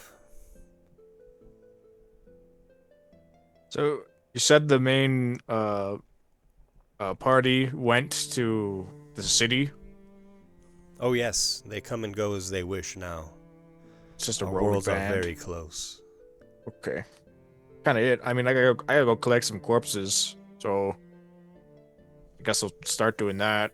And give my apologies, please, to Hideo. Right. We will. I suspect you have slain his steeds as well. Yeah. Well, that's kind of my own punishment because now I gotta I just drag kinda- this whole thing. His seed started it. They really didn't. They didn't at all. I started it. It's almost trying. like Ben I'm did all trying, of this, man. just all a lesson. All right. So now I just really That we will laboriously not learn. wheel this cart away in the mud. Just one after the other. Wow, guys. Did I find a bullwhip in there? Or... Now Sorry it feels about your appropriate. your dice, Peter. Listen, Oh. luck is a tricky mistress. You can only hold on to her for so long. And my hand detaches and comes over towards you for a fist bump. God. Comes back. Okay, let's take a short break there, and we'll resume at... we'll pick it back up in 12 minutes. Cool. So Still alive, guys. weird. A common magic item that you have to attune to. Listen, but it's Like, the coolest. Like You can what? It's the pick one- coolest thing on that list. It By is pretty far. cool. You just get to choose what it rolls, man. Like the sound of a hammer striking an anvil echoes across the room as Cyrus Hammerhand steps forward. Sturdy boots heavy against the stone floor. His broad, muscular frame is covered in soot, and the marks of countless hours at the forge.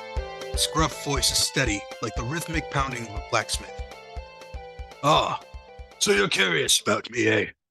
Name's Cyrus Hammerhand. I come from Mount Hammer, the finest mountain you'll ever lay your eyes on. Raised in the forge, you could say. My hands, these hands, aren't just for shaking or holding a mug. They were made for shaping, crafting, making something that'll last. For years, I worked the forge. Hammered steel, shaped the finest weapons and armors you could ever ask for. There was no finer craftsman in the mountain, and that's the truth. But somewhere along the way, I saw the world around me. I realized that the work I was doing, the tools, the weapons, the armor, it was all for the wrong reasons. The world was raging, just like the fires in my forge after a long day's work. People fighting over petty things, kingdoms crumbling, lives shattered. I knew I had to do something. Fixing the world needed more than just hammers and anvils. It needed hands, steady hands, to guide it back into balance. So I picked up my hammer, a different kind of tool, a holy symbol of Brahm, the true forger and my guide. I'm still a craftsman at heart, don't get me wrong, but now my craft is more than just metal. It's people. I've got a lot of work ahead of me, but that's what I do. I fix things.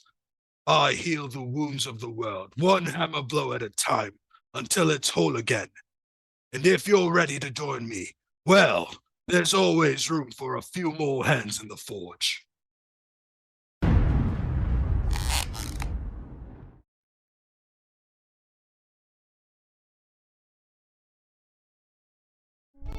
Hey, yeah, how you doing? Scuzz is my name. I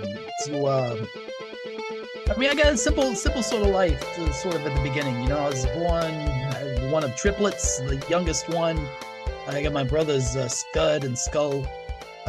Pretty cool guys. Skull's a pretty tough fella. He's he's a tough guy. But Scud's cool though. He's a nice one. Anyway, Scud always had the brains, and Skull always had sort of the brawn, and I was always sort of just like the other one.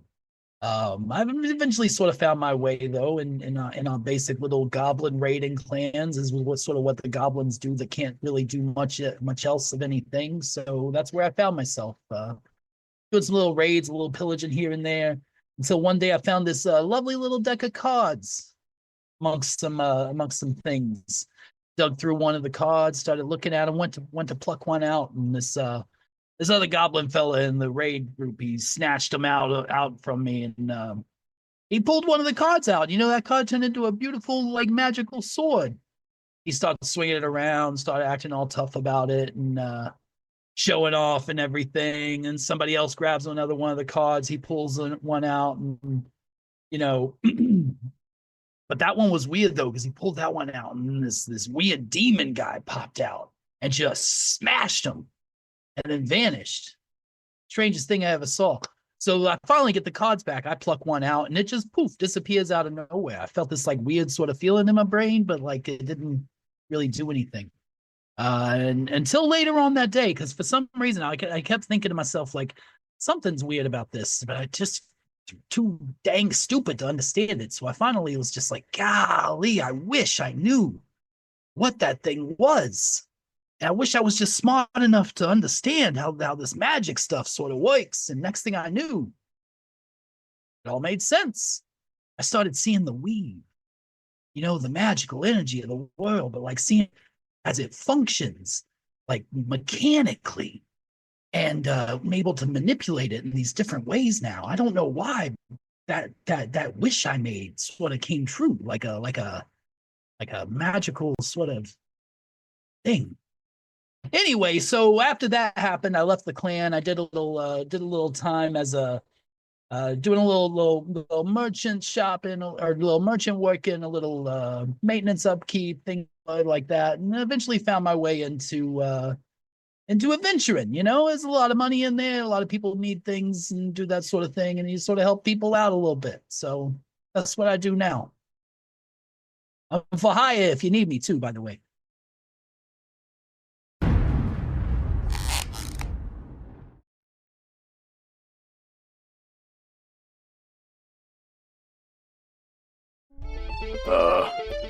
I was with my pa in the woods, hunting for food on a long trip away from home.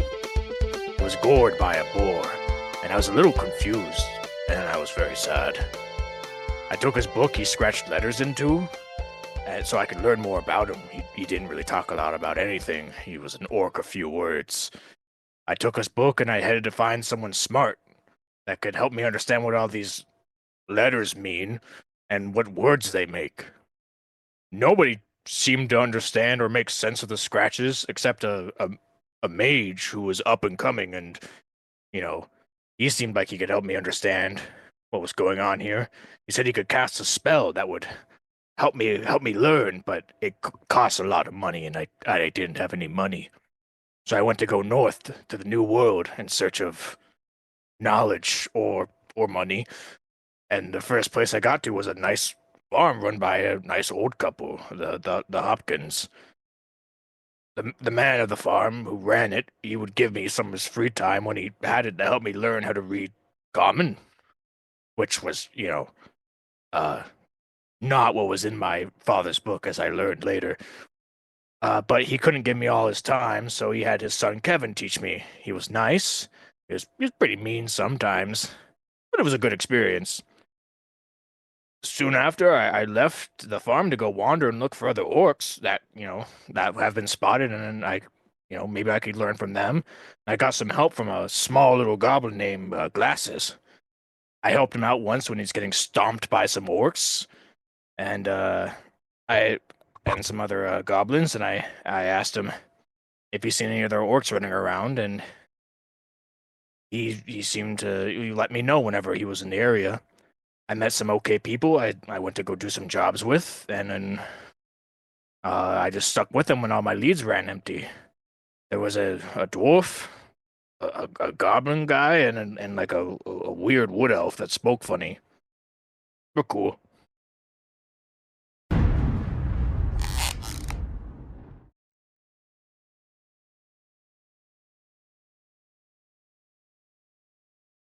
So usually these sorts of stories begin with a young, jovial character thrust into a life-changing scenario, setting them on some kind of unplanned trajectory. But they aren't usually embarrassing or humiliating. Oh wait, my apologies. I should introduce myself first. I'm Desperado Phineas Theos, the third of my name, after my grandfather and my great-great-grandfather. My older brother, Silverado, you might have heard of him. He did some pretty great things for the people of Gira. He left some time ago, a few years ago now. Hasn't been heard from in quite a while. Our home, our village, sits within the Redwood Forest, just on the edge of Dunsmuir Lake. Anyway, Silverado's leaving home for me was really tough. I thought we'd be in the forest together forever, our families growing up together. But after he set off, I realized I needed to find my place in this world too. I just wasn't sure what that looked like. I wasn't sure what that might be. And my friends and I, we spent most of our time just messing around on the shores of the Dunsmuir, like any, young elf might do. When we weren't in school or training, that is. Usually these times on the lake were involved the weird games, always involved lots of wine. Not the junk from around here, the good stuff, good elven stuff. But on one sunny afternoon, everything kind of changed for me. It was a day like any other. It was sunny. It was nice. We were on the lake, between swigs of wine, knots of the good bread. Wine was a bit off. We paid it no mind though. It didn't matter. But I'll never forget that giggling, cackling sound. It still haunts me.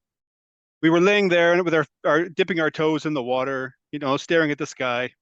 Those days when you're just trying to avoid the world and that's catching up to you. It was one of those times, all of a sudden I began to realize something was amiss. Not quite right. I couldn't wiggle my toes, my fingers, I couldn't turn my head. I couldn't move my arms or legs. I wasn't quite sure what had happened. None of us could move, but we could see and we could hear quite well. I could hear really well. You know how they say when you lose one sense, all your other sense are heightened. They're very right. The dancing and the laughing and cackling sound all around us. I couldn't tell what they were. I found out later from my father they're called bogles, tricksy little fey creatures. Anyway, they took everything. They took everything from us: our food, our coins, our clothes, our dignity. By the time I could move again, they were gone. There was no trace of them. There we were on the shore of the Dunsmuir, naked, exposed, robbed, and humiliated. I promised myself I'd never let my guard down like that again, especially around Fays. And after that experience, I took my training much more seriously. It opened my eyes to the world and the things that are around us. Nothing is as it seems in our world, and even in times of peace, things can change in an instant, it seems. After the thing with the boggles, I kind of developed this issue with others touching my food. I trained in the community kitchens and learned some really good elven cuisine. I became a pretty accomplished chef, But when I wasn't in the kitchens, instead of spending my time at the lake, I practiced with my bow and my blades. I'd hoped that I wouldn't ever need to use them, but I wanted to be prepared in the event that I did. And it was around that time that the lady in the lake came to me. Apparently, she'd been watching me. I had no idea, but the first time I saw her, she appeared as this regal elven maiden, wearing this fairly pristine sylvan plate mail. She talked to me about how she was ready to take on a champion, someone to carry on her mantle. She would spar with me, and she helped me hone my skills with my bow and my blade. She told me about how she was one of the protectors of my people long ago, a great knight. No idea.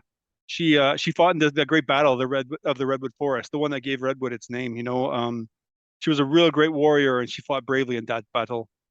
She had eventually fallen, but Dunsmuir favored her, and her spirit lives on in the lake. She watches over our kin and in service of him in Dunsmuir. She asked if I could prove my worth. She would empower me to do great things. She asked me to seek out one of Dunsmuir's most faithful followers, my brother, actually, Silverado. She says he's lost but not gone, and that's what brings me here.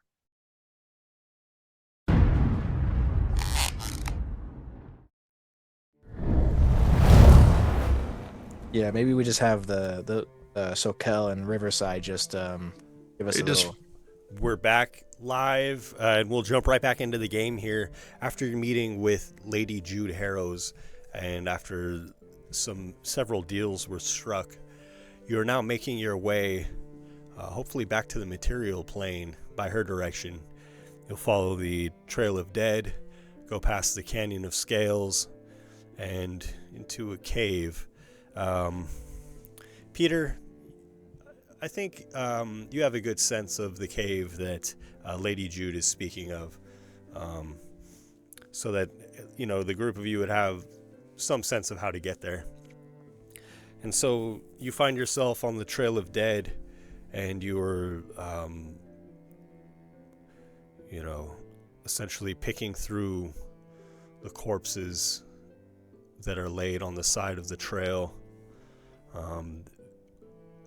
All of them in various states of decay. Ben, yes. if I remember correctly, too, you said it's been 3 months, right? So I imagine the season has changed. You have noticed in your time in the Feywild that different parts of it, the weather and such as it is kind of determined by the most powerful being in the region. So, for example, around Lady Jude, it always rains, it seems. Wherever she goes, rain travels with her. And rain is kind of the dominant weather feature, and darkness. It seems that she must not want to kill the jungle, so there is light, feeding these plants. But it seems everywhere to be raining. In some places that means that the rain falls up upon the canopy high up, and then mist travels down to the path. But this seems to be her domain, and it takes on her traits to at least a certain degree.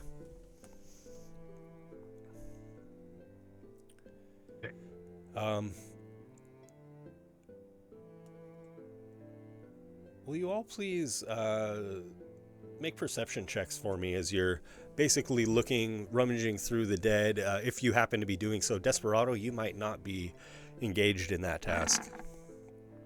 Before we do that, I'm probably more just trying to keep an eye out for anything that might jump out to attack our group, but Okay. probably not actually looking for dead bodies. Okay. Probably be in the lookout so that they can look. Sure. Would this be something smell based by chance? Because I do have advantage on perception my checks with gosh. smell. You're just sniffing out the corpses. Mm-hmm. Whatever corpses would be best. Sure, absolutely. I'm gonna re-roll because of having luck. Allows Okay. me to re-roll once. Okay. And, First roll's better anyway, so I got a 14. Okay. Desperado, will you make a perception check as well as you're keeping an eye out? Yeah, sure. Basically, the lookout here.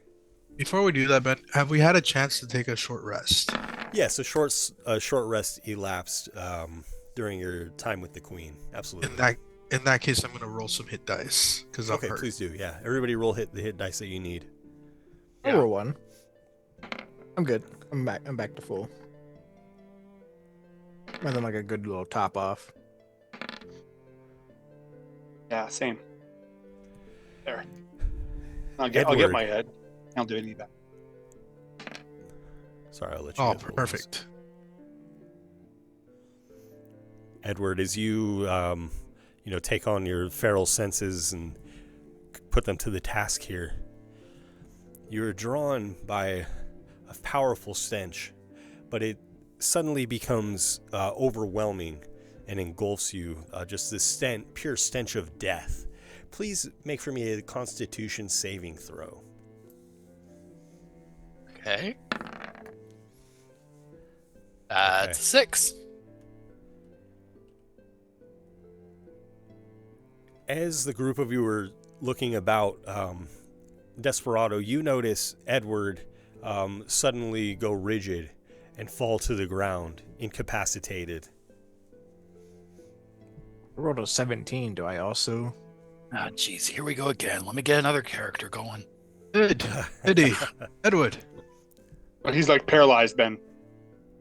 He seems paralyzed momentarily. Yes, And he falls over? absolutely. Yes, he does. Okay. I try to like shake him awake. Oh, not another one. You guys are all engaged in kind of looking for yourselves. Desperado is the one to notice this first. Okay. When I notice that, Ben, I might invoke, if I can, invoke my divine sense to see if there's something that I can't see, but I can feel the presence. Oh, I have to be able to see it. Shoot, never mind. I have to be able to see it to detect the sense of it. Okay. Never mind. So probably if noticing that, I'd probably look around and see what the source of that might have been, what happened, or if there's if he stepped in something, or if there's something hidden in the shadows that we don't notice. You notice a massive flower, and you see that within this large flower, it has seemed to have consumed some of these corpses and holds perhaps a half dozen of these corpses. And everybody, yes, that's what you notice. I'll point this out to my friends. About how far away, Ben? I should say. Do you find yourself on the wagon or on the ground? I would be on the ground. About 20 feet from you.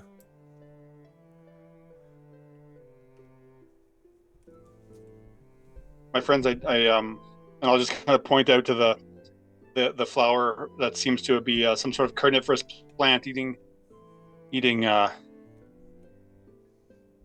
It may house some of what you're looking for, Durian.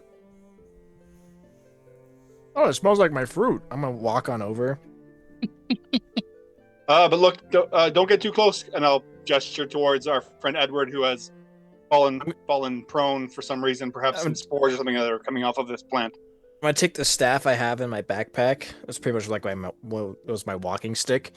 I'm just gonna kind of like, I poke him a little bit. Is he like rigid? Like his muscles have like locked up? Or is he like? How long is your stick? I think it's like a quarterstaff, I believe, technically. It just says But possible staff. these plants will paralyze whatever they can, and then just Yeah, His a body quarterstaff. is rigid to the touch. Make a Constitution saving throw for me, please.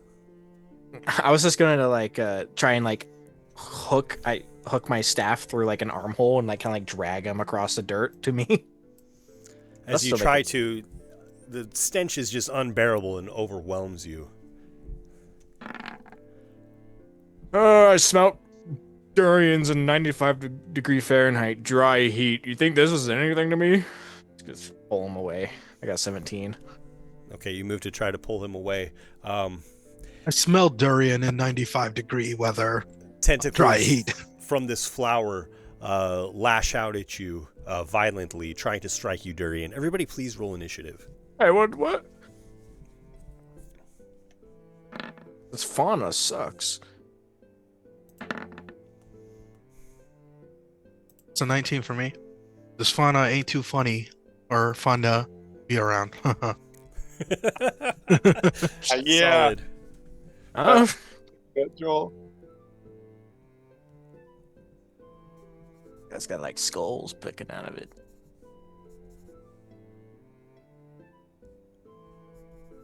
That was clutch, Joel.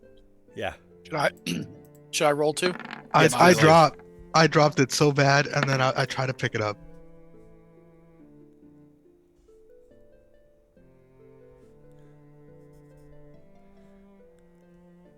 Okay, so as this plant seems to, come alive, you see the many corpses being held by it. I'm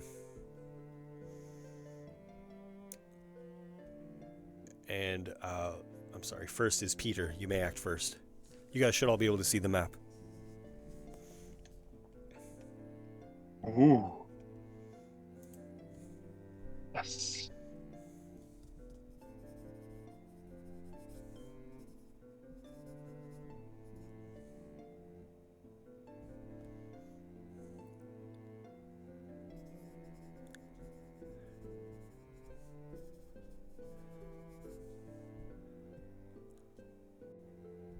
Recommend the face, Joel. You're on mute, bro. I'm gonna try hitting it with a little bit of fire from a distance. Okay. So this is gonna be an attack roll. With firebolt. Okay, very good. Yeah.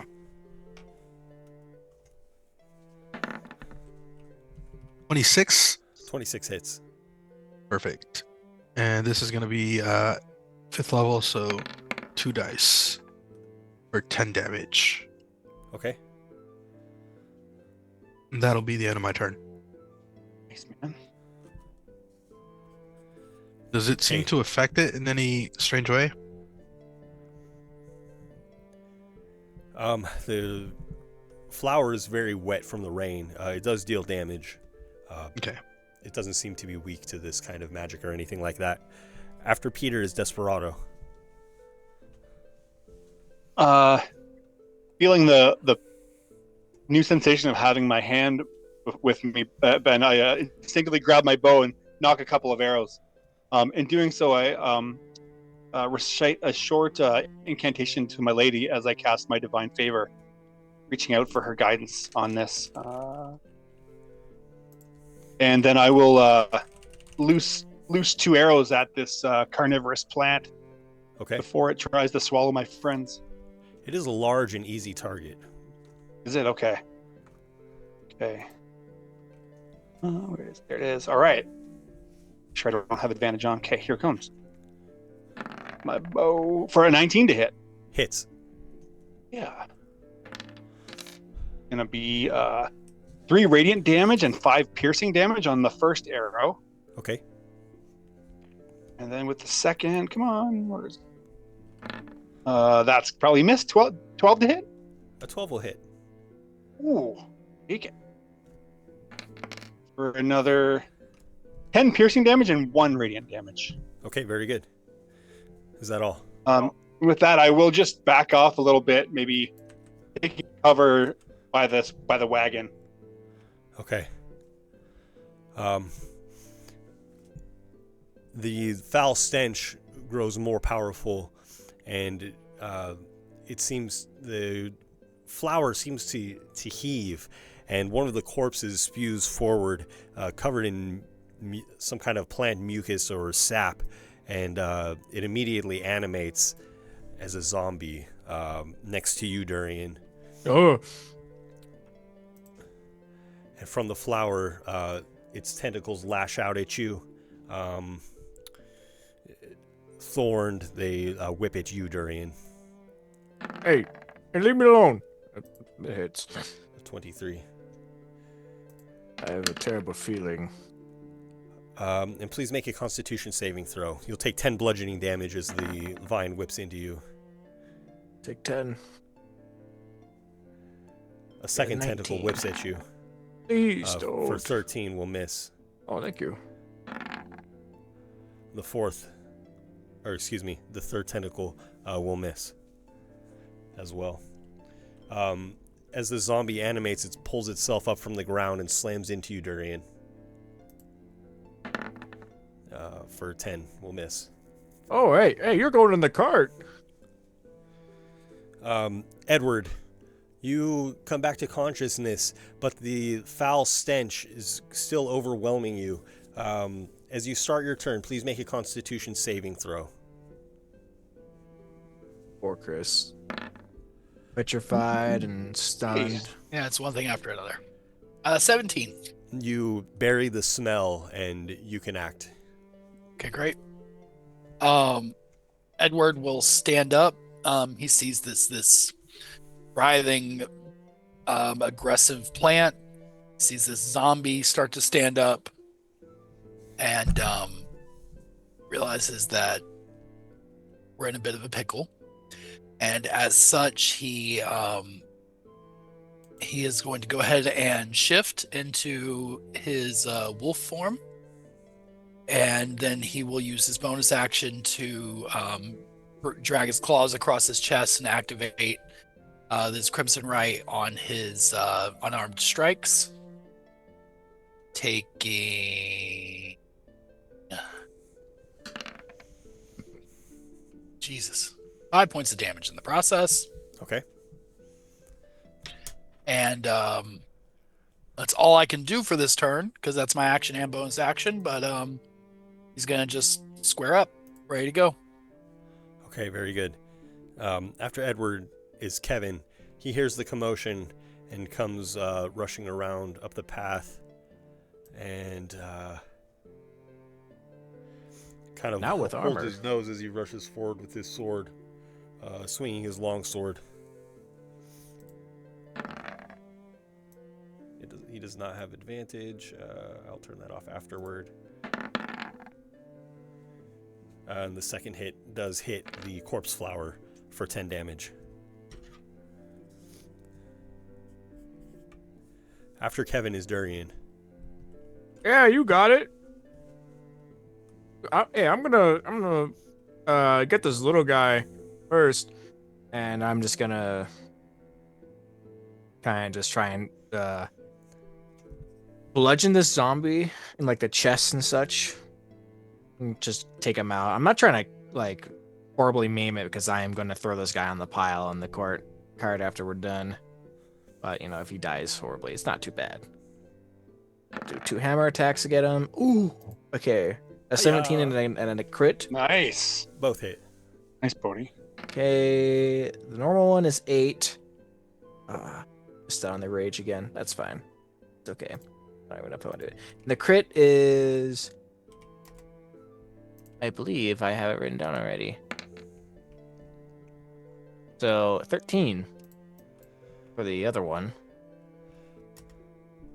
And the zombie is badly damaged, effectively bloodied, near defeat. After Durian, is that all from Durian? Yep. Next is 22 next total. is Peter. Let's see, where did Peter go? Like, Oh, there's wait. there's a bunch of stuff that I can cast, but most of it will charm. Oh, actually, Sorry, I thought it was only when I reduce it to 0. If I crit with a melee weapon, I can make another attack as a bonus action. The feat. The Great- feat. great We weapon remember the master, feat. yeah. Yeah, we remember that. So I guess I'll just try and finish this zombie off.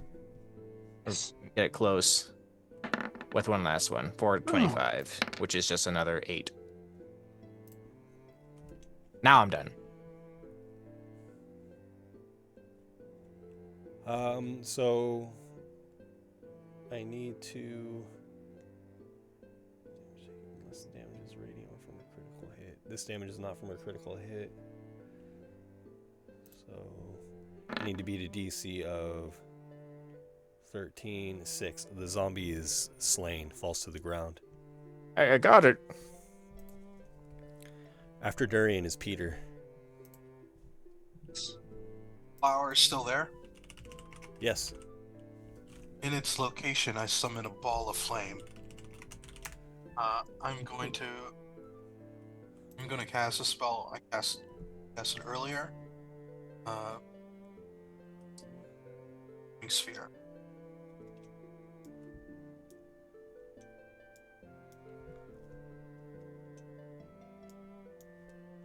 Okay, and that should be available to you in the overlays folder. If you want to drag it out, you can also, let me see. Sorry, I'll make it available to everybody.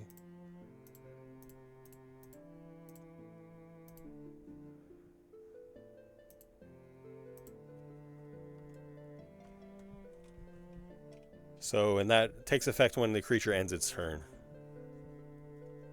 Right? Is when I need to make my save. That one, I believe it's whenever he rolls it into you. It's both. You ram the sphere into a creature.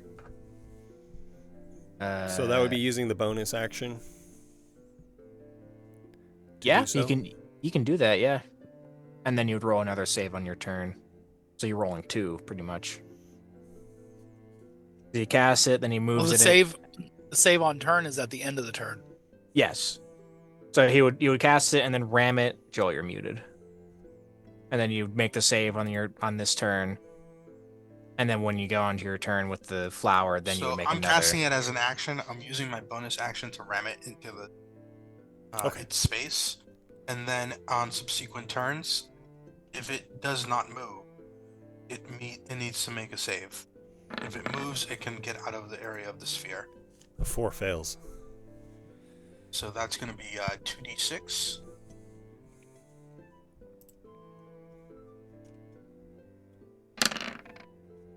And damage.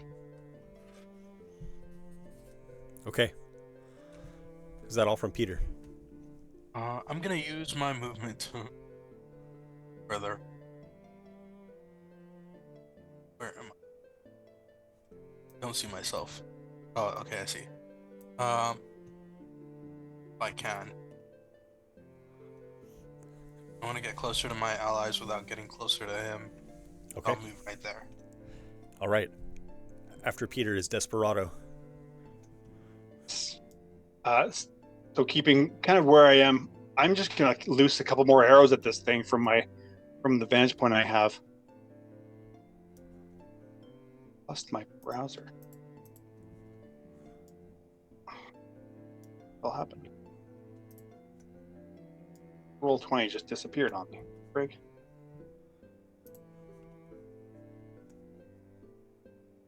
Anyways, I'll loose 2 arrows at this thing again, Ben, from my vantage point I have at the plant creature. All right, let's see it. Oh. Both arrows fly wide into the jungle, missing. Whoa. Nice. Oh shoot, sorry. And I will stay put. Does everyone seem okay so far? I haven't seen anybody take any major slugs right, yet. And you need to rely on what your character has seen for that. You could ask, specifically or something like that, but right. Okay. that'll be all for me. Okay. The corpse flower lashes out with its many tentacles again, this time reaching for Edward. 13. Yes. A 7. Also 24. miss. That one will hit. Okay. And as the tentacle swipes, you take 8 bludgeoning damage. Please make a Constitution saving throw. As the poisonous sap is pulled across your skin. And it's a 5. 5. Take an additional 15 poison damage. Oh boy, here we go. Oh, is it time? And again, the corpse flower regurgitates a zombie. The corpse quickly animating. And it tries to slam into Edward.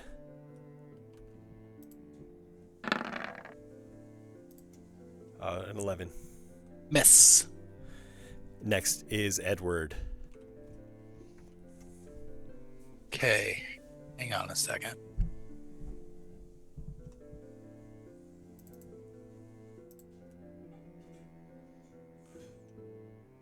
Let's see how this is worded.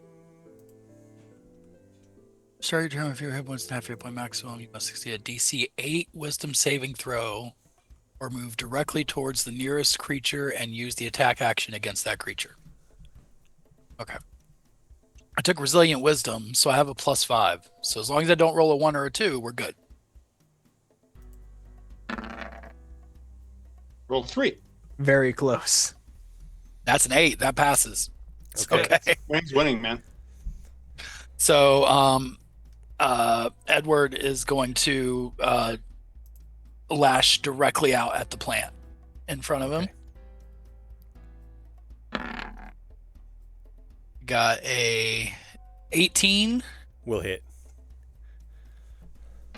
Excuse me. For 12 points of damage total. Then second attack is a 13. Will hit. Okay.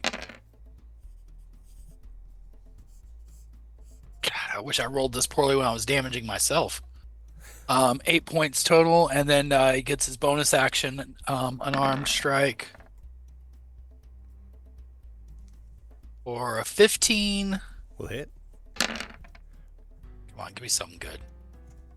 All right, that's going to be 9, 10, 11 total. And, some of the many tentacles of this plant have been hacked off, and it drips with sap and ooze, effectively bloodied. Sappy. Is that all from Edward? Yes, that will be it for Edward. Next is Kevin. I would like to mention that the zombie would have to roll a save from the flaming ball. Would. It ended its turn within 5 feet of it. Yeah. You can resize your ball to fill the square, Joel, if you want, Joel. So does the corpse flower too, right? No, because at the end of its turn. It went before me, so It's just whatever's within 5 feet its of turn it. hasn't come up yet. Its turn was right before Edward. Yeah, it did, because it spit out another zombie. Yeah, Oh, okay, yes, it would. It fails with a 4. The zombie fails with a 4. There you go. 2d6. This is for the corpse flower. So that's 6 damage. Okay, and now for the zombie. 2d6. Ooh. Ooh. That's nasty. And ichor, pus, and blood fall from the zombie's gaping wounds. It's effectively bloodied. Kevin needs to make his save here against the putrid smell of the corpse flower. That stank. He does. And with his longsword, he strikes. The sword of sharpness. Ooh. Ooh. Crap, Kevin. Can you teach me how to do that? The sword is incredibly good, guys. It's After a really Kevin good weapon. Is Durian. And he slices into the plant effectively. I'm just gonna just get one hit on the zombie. See if I can take it out. Maybe do another. It doesn't fully die. As 19. Hits. For 11. Okay, let's see.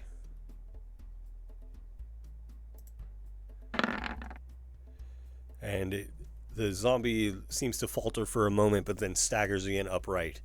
Hey. Coming back. It comes back up. I'm just gonna like jab it in the chest with the hammer. Get down. A 9. A 9 will hit, actually. Oh wow. Yeah. For 10.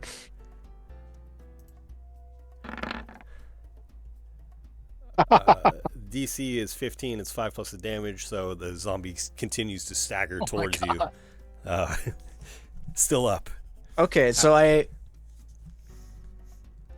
when I reduce a creature to 0 hit points, have I technically done that for Great Weapon Master? Yes. All right, I guess I'll use my bonus action to once again smack it in the chest and say, "Get down!" Another 9. And 9 hits. Or 7. Stay down, damn you! The DC is 12. A 19. The zombie just Someone kill this zombie! Staggers forth. Man, we gotta sign this zombie up, guys. We need to. Yeah, you want to come with us? I'll put you in the cart. After Durian is Peter. Okay, so I'm gonna use my bonus action to once again ram the flaming sphere to the flower.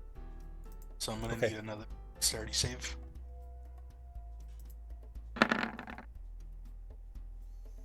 That is not enough. So it's gonna take another 2d6.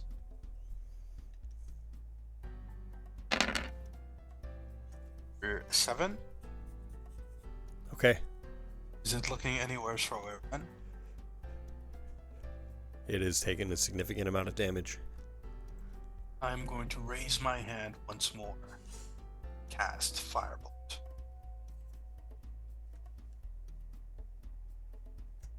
This one is this is an attack roll.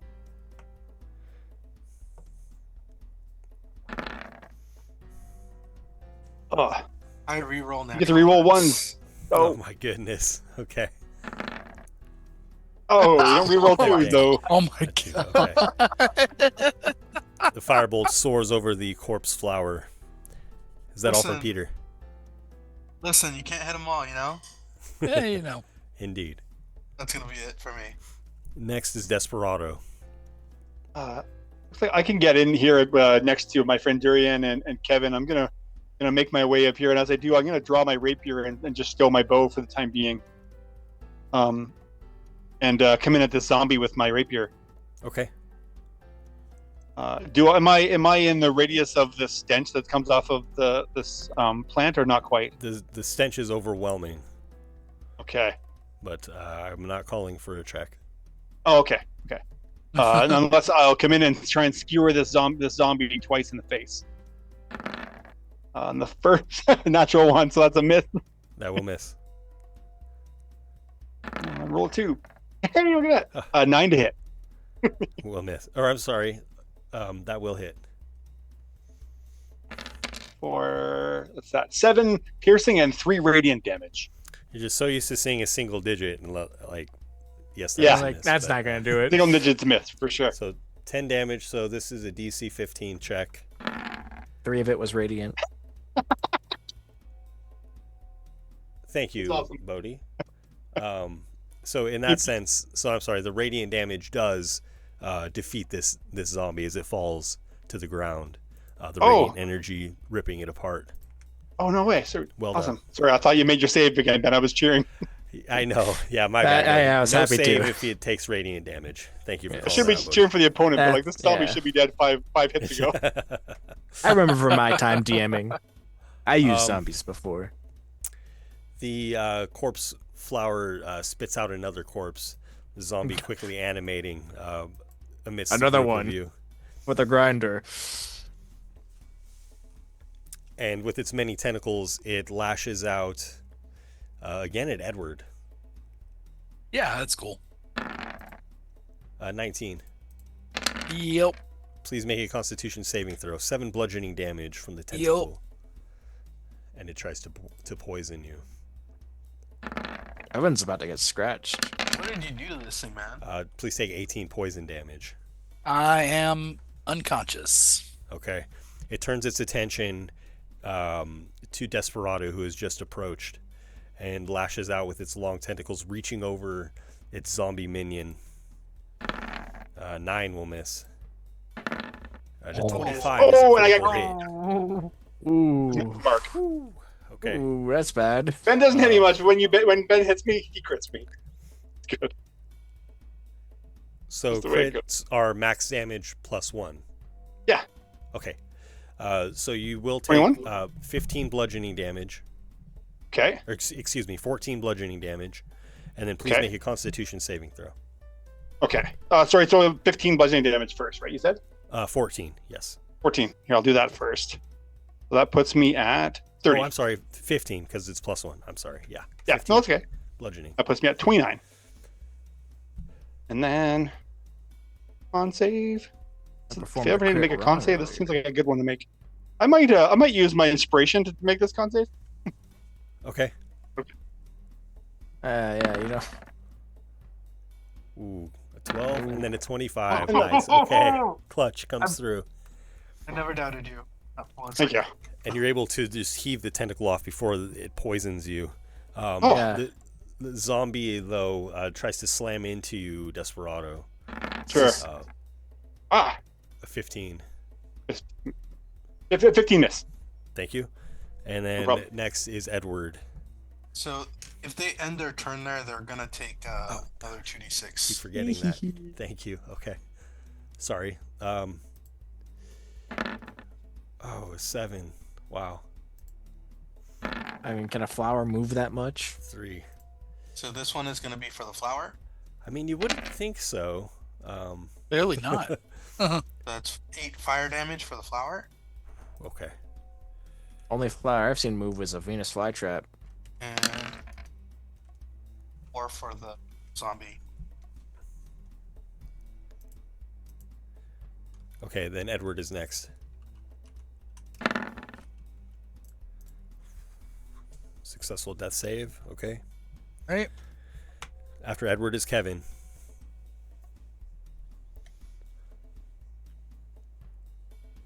From Kevin. And, Got this. Gosh. I don't want Kevin to take the glory here, though. That's like a DM faux pas. Kevin misses, and then next is Durian. Or, no, I'm sorry. Kevin attacks the zombie. Yeah. There you go. Okay. What I'm the- sorry. I was panicking. You can have him. You can have him do the do-si-do with the zombie. See if he takes it out or not. Sure. He strikes the zombie effectively twice. Bloodying it, but the zombie is not felled. After Kevin is Durian. Okay, I'm gonna focus only on the zombie this turn. Just kidding. I'll move around and I'll go finish off this flower. You've had it with the zombies. As fun as it is to beat down on something that just simply won't die, I'll make these attacks reckless. Okay. Just to get advantage so I can just actually kill this thing. First time I've attacked this flower in combat. We're gonna do a 1 for a 17 for a total of 10. Yes, and the corpse flower is just wilted, and its vines all beat down, and you slay it outright. Okay, and then the second attack is gonna go against the zombie. Okay. Oh, it wasn't even an advantage that time. That's okay. Try and kill the zombie real quick at 13. I'm pretty sure that 13 goes. The 12. And so this is a 17, DC 17, a 6, and the zombie is dead again. I was kind of hoping that he would make it, you know? Nice job, Just a little bit. And so the corpse flower is upon the ground. Its vines badly thrashed. Its flowers all wilt and fall, slain. I'll rush over to Edward's side and lay on hands 1 hit point to bring him back from death's door. Okay. Very good. Hey, Edward. How's it hanging? You know. You good? So good. I know you got slapped around a lot. Yeah. Nope. I'm okay. I'm all right. He gets slapped around a lot. I'm okay. I'm okay. Right. Yeah, you just take it easy there. And Ben, I put 2 arrows into the carnivorous plant. Is it possible to retrieve the arrows I put into it? Yes. I'm only asking because I only have now 8 arrows. Sure, you can retrieve half of the arrows that you shot this encounter if you take a moment. Oh, okay. So, yeah. I think I shot 4, so that works. Okay, yeah. I'm gonna go move the cart up a little bit, and I'm gonna throw, all the zombies that were in this thing in, all the corpses, because seemingly they're good enough to fight us. But I'm going to take the one that refused to go down and die, and I'm gonna prop them up on where, you would ride the cart for someone that was sitting down. And I kind of like weekends at Bernie's him, and we can put him down there. I'm gonna strap him in with rope. I'd be like, I don't know how messed up this is for you, Desperado, but he was a champ. All right, he took it. Okay, and when we show up, and be like, this guy right here, He earned front seat. He earned front seat. He was a. Can we name him Roach, as in cockroach? Because he was Yeah, sure, if you want to. You're the guy who doesn't like dead things, so it's You all have a strange sense of humor, says Kevin. You find it when you can. Well done, my friends. Well done in that, Durian. That was Yushan, my friend. That was pretty great. Yes. Remind me not to piss you off. Kevin wipes the blood and guts from his blade and sheathes it. Thank you again for bringing this back to me. I look envious at it. It's kind of like I lick my lips a little as I stare at the blade.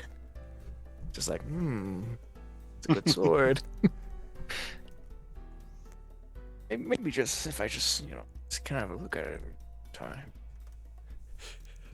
Do we need to find more corpses, or the are we group good? of you complete your task in filling the wagon with corpses. You notice that some of these that are more entangled with the vines seem to be of almost an unnaturally large size. They don't have the girth of an ogre or a giant, but they seem to have grown in some way from their natural form. Like they're bloated, or they're filling up with something? Yes, as though they're perhaps being filled with something or magically enlarged in some way. Yeah, absolutely. Oh, this guy's squishy. I poke it with my finger. Got like a waterbed. It's kind of moving around. Plus squirts out onto your face a little bit. Yum. Kevin grimaces. So foul. Okay. I haven't had that in a while. Well, we should not tarry here. Let's move on, friends. Now that Let's continue, yeah. Just see the little pop. See that pop up in the top left. Nobody liked that. Yeah. Nobody enjoyed that. Kevin disproves. Yeah. That's where we'll end the adventure for tonight. Good job, you guys. Well played, guys. We will pick up the game again next week, and until then, the adventure continues. GG's, you guys. Yeah, man.